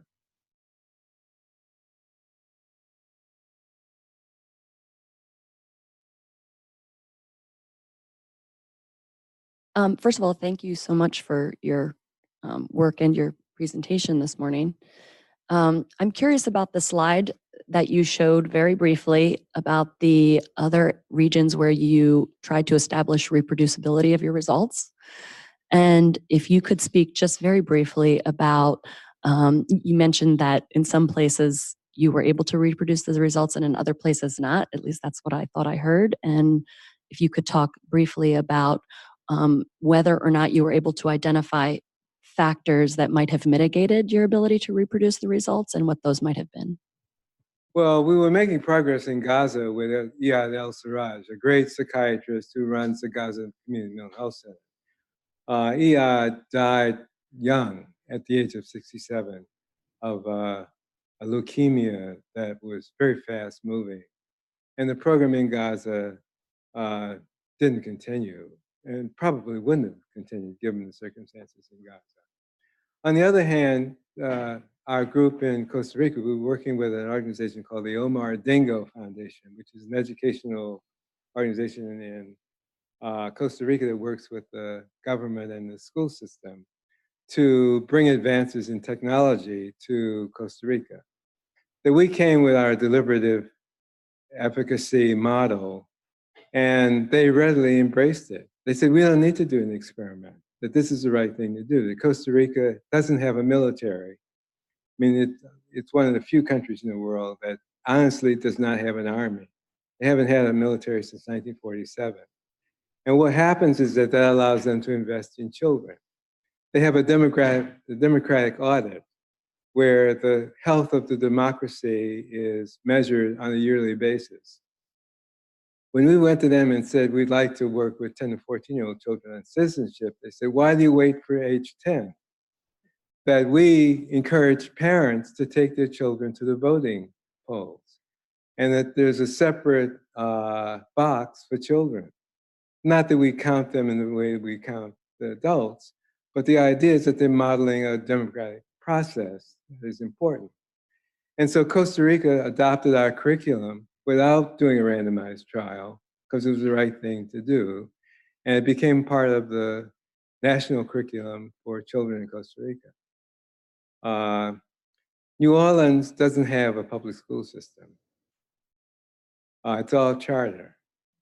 And there's a lot of creaming and that goes on in the competition among charter schools. And the city is dysfunctional. There are loads of NGOs and corrupt mayors and good mayors, but the city doesn't function. So after 5 years of work, we were able to get a $30,000 grant from the public health system to measure collective efficacy in 5 high-risk neighborhoods in New Orleans. I actually didn't want to do it because it was limiting, but I figured I get my shoe in the door, and once we show that the measure of collective efficacy works, we can build on that to get to the Young Citizens Program. It turns out that we were informed on the week that we were starting training of research assistants to collect the data, that the public health department rescinded the grant and said that they awarded it in the wrong fiscal year. And so we couldn't continue. So that's my hometown. Compare my reaction to New Orleans with the delight of being a celebrity in Costa Rica. I mean, Maya and I had our picture on the front page of Costa Rica when we go there because we're championing young citizens. So that's the examples that I think I have to end. Do we have one more question, maybe? Hi, so you talked about the concept of a young citizen and like youth involvement in the community. I'm currently a junior in high school, and I try to contact like different organizations so that I can volunteer like in like mental health because that's what I'm passionate about. However, all of them said like I cannot volunteer for them because I'm under the age of 21.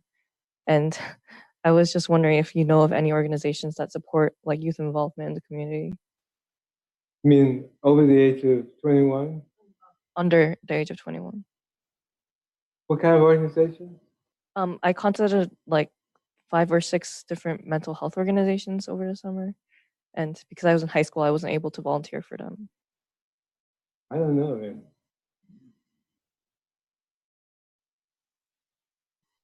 Well, thank you.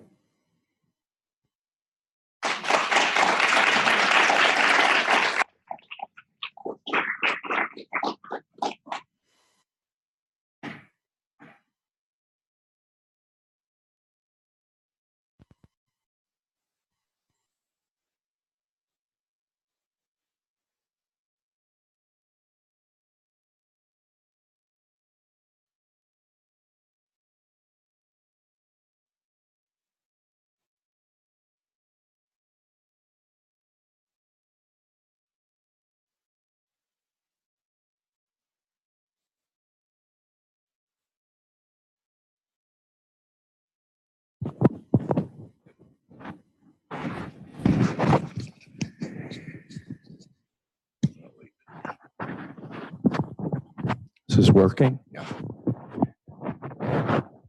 So, I'm working. Can you hear Tony? Can you hear me?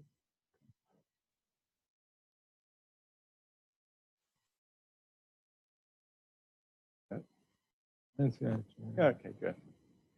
So, this is kind of strange. I mean, I'd rather be on a porch with you having a conversation with an old friend, but the task today is to talk about your journey, right? So you did a really nice job of taking us through 1990 to the present and how your thinking evolved and the transitions you made. I want to take you back before that. So I was sitting with a patient the other day, and it was my last visit of the day. And, you know, we're sitting there, and the mom says to me, "Why did you become a doctor?" And it led to about a half an hour conversation about choices that I made and why I made them. So I thought maybe I'd start with that. Why'd you become a doctor? It was paternal pressure that I was a chemist, and a pretty good one, I thought, in high school and undergraduate school. I took every chemistry course that was offered at Howard University and pretty much aced it. So I was bound to be a chemist. Yeah. And my father said, "What kind of career are you going to have as a chemist? I mean, what are you going to do?" And I didn't have a good answer for him. That I had studied chemistry, but nobody ever told me how to get a job as a chemist. So I was in a vulnerable situation where he wanted me to go to medical school. I wanted to be a chemist. I had no argument to rival his pressuring me to go to medical school as a temporary step, you know, that you might discover that you could do chemistry in medical school. But if you didn't, and I hope you wouldn't, you could come back to Memphis, Tennessee, where I was going to high school and my family was living then, and you could become a general practitioner, an obstetrician. That scared the hell out of me. I didn't want to go back to Memphis. I didn't like Memphis. And the idea of being an obstetrician was frightening, dropping babies and that sort of thing. So I went to medical school with a scientist, and I succeeded. Yeah. When I graduated, I was the only one in my class who didn't do an internship. But I went right to a lab, neurophysiology at the University of Wisconsin, and decided that I was going to bring neurobiology back to Howard University, where I graduated from after my postdoc. And so my mission was clearly set, that I was in a very good training program in neuro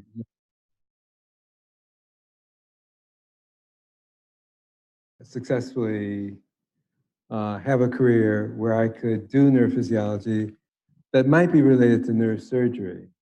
So in the back of my mind was an idea that, you know, if this basic science thing works, I just might do a residency in neurosurgery to enhance one's scientific knowledge of the basis of being a neurosurgeon. On April 4th, 1968, when I was in a lab doing a soundproofing experiment on a cat's auditory cortex, Martin Luther King was assassinated. And I felt that I was part of the reason that he had been assassinated, because I was locked up in a soundproof room away from reality that was shaping the forces that ended up killing him. And so I found that I was uncomfortable in the isolation of a lab from reality, and that I would rethink my father's imprint on me to be a doctor. But I wouldn't be a doctor in Memphis, Tennessee, for sure. So I went to Metropolitan Hospital in East Harlem and convinced myself that my scientific background could contribute to my becoming a doctor in the real world. And I try it out. Yeah. So you leave the lab, you go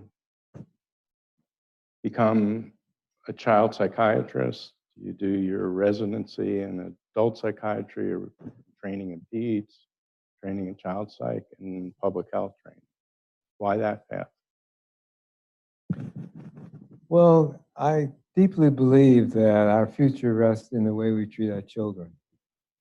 Nelson Mandela said that. He said you can judge a country based on how it treats its children. I thought that what Martin Luther King was getting at all the time was the idea that children, that we were making the world better for children.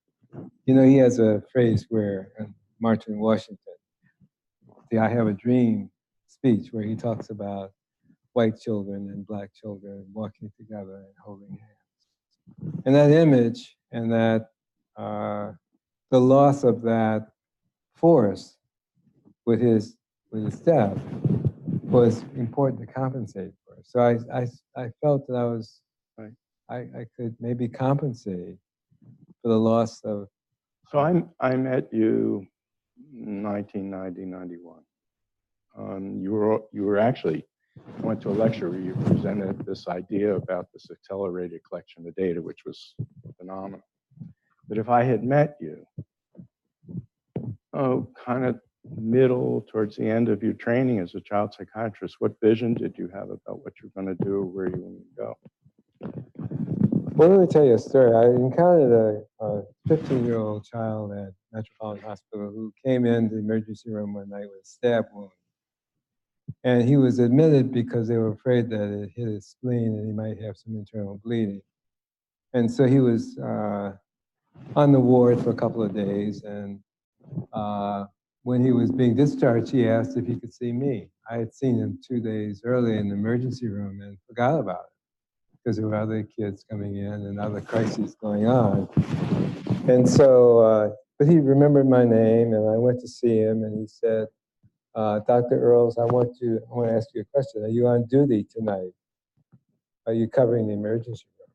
And at Metropolitan, you cover the emergency room every night. You know? So I reluctantly said to him, I'll be here. He said, okay, because I'm going to send him in. I said, what do you mean?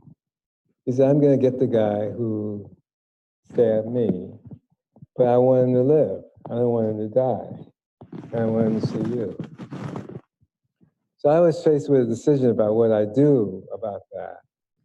And I asked my attending, could I call him? What should I do? And he said, you should call the police and tell them that this guy's made a threat. I knew better than to call the police to come to somebody's house in East Harlem because they'd been referred to by a Metropolitan Hospital doctor. So I went home with him, and going home with him exposed me to the community like I'd never been exposed before in the hospital, in the emergency room. That he had two parents who cared about him, but they didn't know how to stop his mingling and his influence of the gang that he was in, of the group he was in. And I decided at that moment that my job is not to be downstream catching the kids who are wounded by their violent activities, that I want to go upstream and figure out what's happening in the community that can make a difference in the number of children who come. And there was two people at Children's who at Metropolitan who were very important. One is Milton Terrace. He was the director of public health. I don't know how many people remember Milton, but he was a very good public health doctor. And he endorsed the idea that you could have a public health career. And his wife was Rima Lapousse, who was a child psychiatrist. And the American Journal of the American Public Health Association actually gives an award called the Rima Lapousse Award. every year. Rima was somebody who did epidemiology of children's behavior problems.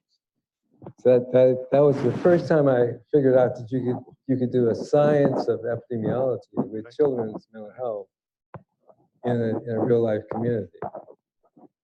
So the idea of doing the work that you've done actually formulated pretty early. It did.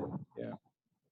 So why did you, I mean, you made a couple of moves early on. So you went to Harvard, and I assume were attending, but what else did you do during those early years at Harvard?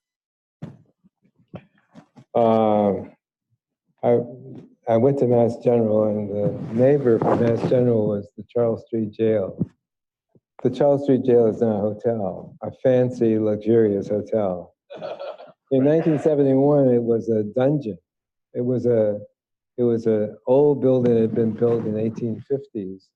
It was a dilapidated, contaminated jail, overcrowded with 500 rather than its capacity of 250 inmates. And they would send inmates who had overdosed or made suicide attempts to the emergency room across the street to Mass General. And I had the same experience I had with the stab wound. Why are we waiting in the emergency room to have these inmates come? So I went to Leon Eisenberg, the chair, and said, I'd like to start a mental health clinic in the Charles Street Jail where we could do early detection. And Leon, being somebody who was a social justice oriented person, cheered me on, and I did it. Is Fuzzy's roast beef still there? Yes. Yeah, okay. Well, it's not still there now, but It's not it was there. there. I know it's not there now. Yeah. Okay. So you then went to WashU. And WashU had a strong reputation around epidemiology and study design and methodology. What drew you to WashU? Well, I had a career development award from NIMH. That meant I could go any place I wanted to go for training. And Lee Robbins, I don't know how many people know Lee Robbins, but Lee Robbins is a great psychiatric epidemiologist who wrote a book called Deviant Children Growing Up. It's one of the first empirically based longitudinal studies of delinquent kids becoming older adults. And she showed a link between deviancy in young children with pathology, mainly psychopathy, antisocial personality disorder. But Lee was a great diagnostician and introduced systematic diagnostic interviewing in community context, so you could get DSM-3, DSM-4, DSM-5 diagnoses. And working with that group formulated a very strong sense of measurement in community context. So, I mean, that precedes coming back to Harvard and actually launching the Chase project. So were you working on earlier aspects of this? Were you formulating ideas while you were watching? Well, I did a ridiculous thing. I mean, people at NIMH, I won an award to do a study of children on Martha's Vineyard. And the idea of working on Martha's Vineyard rattled people at NIMH. I mean, what are we doing, you know? But it turns out that in the 1970s and 1980s, Martha's Vineyard was a poor community. That its year-round population was nothing like the fancy people who were coming for the month of August, 2 months of July. And so I did 6 years of epidemiology work in Martha's Vineyard and was able to show myself and my colleagues that I could be an independent researcher, that I could design a project and work through many different levels of training and data analysis and ethical review that introduce new knowledge to people. And so the work on the vineyard was extremely important in giving me the confidence that I could work in a place like Chicago or New York. Did you develop Chase at WashU or at Harvard? It started at WashU with Lee. And then Yeah. came. So that takes us up to your presentation. What next? Well, Maya and I, my wife and long-term colleague, we met in the Laboratory of Neurophysiology at the University of Wisconsin in 1967. And it turns out that we had lived on the same street in New Orleans, but at different times. She went to Tulane.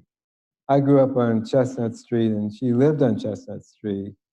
I found it out the day after I arrived at the University of Wisconsin and decided that fate had announced itself. And so Maya and I she stayed in neurophysiology for 30 years before making a change to work with Amartya Sen in child policy at the Kennedy School. So from 1990 on, that Maya and I have been involved together in the work in Chicago and Tanzania. And what we're doing now is trying to write a book for the general readership that encompasses all of the work that we've done between Chicago and Moshi, Tanzania, but incorporating the many sub-stories that we had in working with Romanian orphans and Yash, Romania, and street children in Brazil, in Costa Rica, where things are going so well, and in places like Gaza and New Orleans, where things are not going well. And it turns out that writing a book for a popular audience is really hard. Well, we have to finish. Thank you, Tony. Thank you. Thank you. Sure. Pleasure as always. Thank you.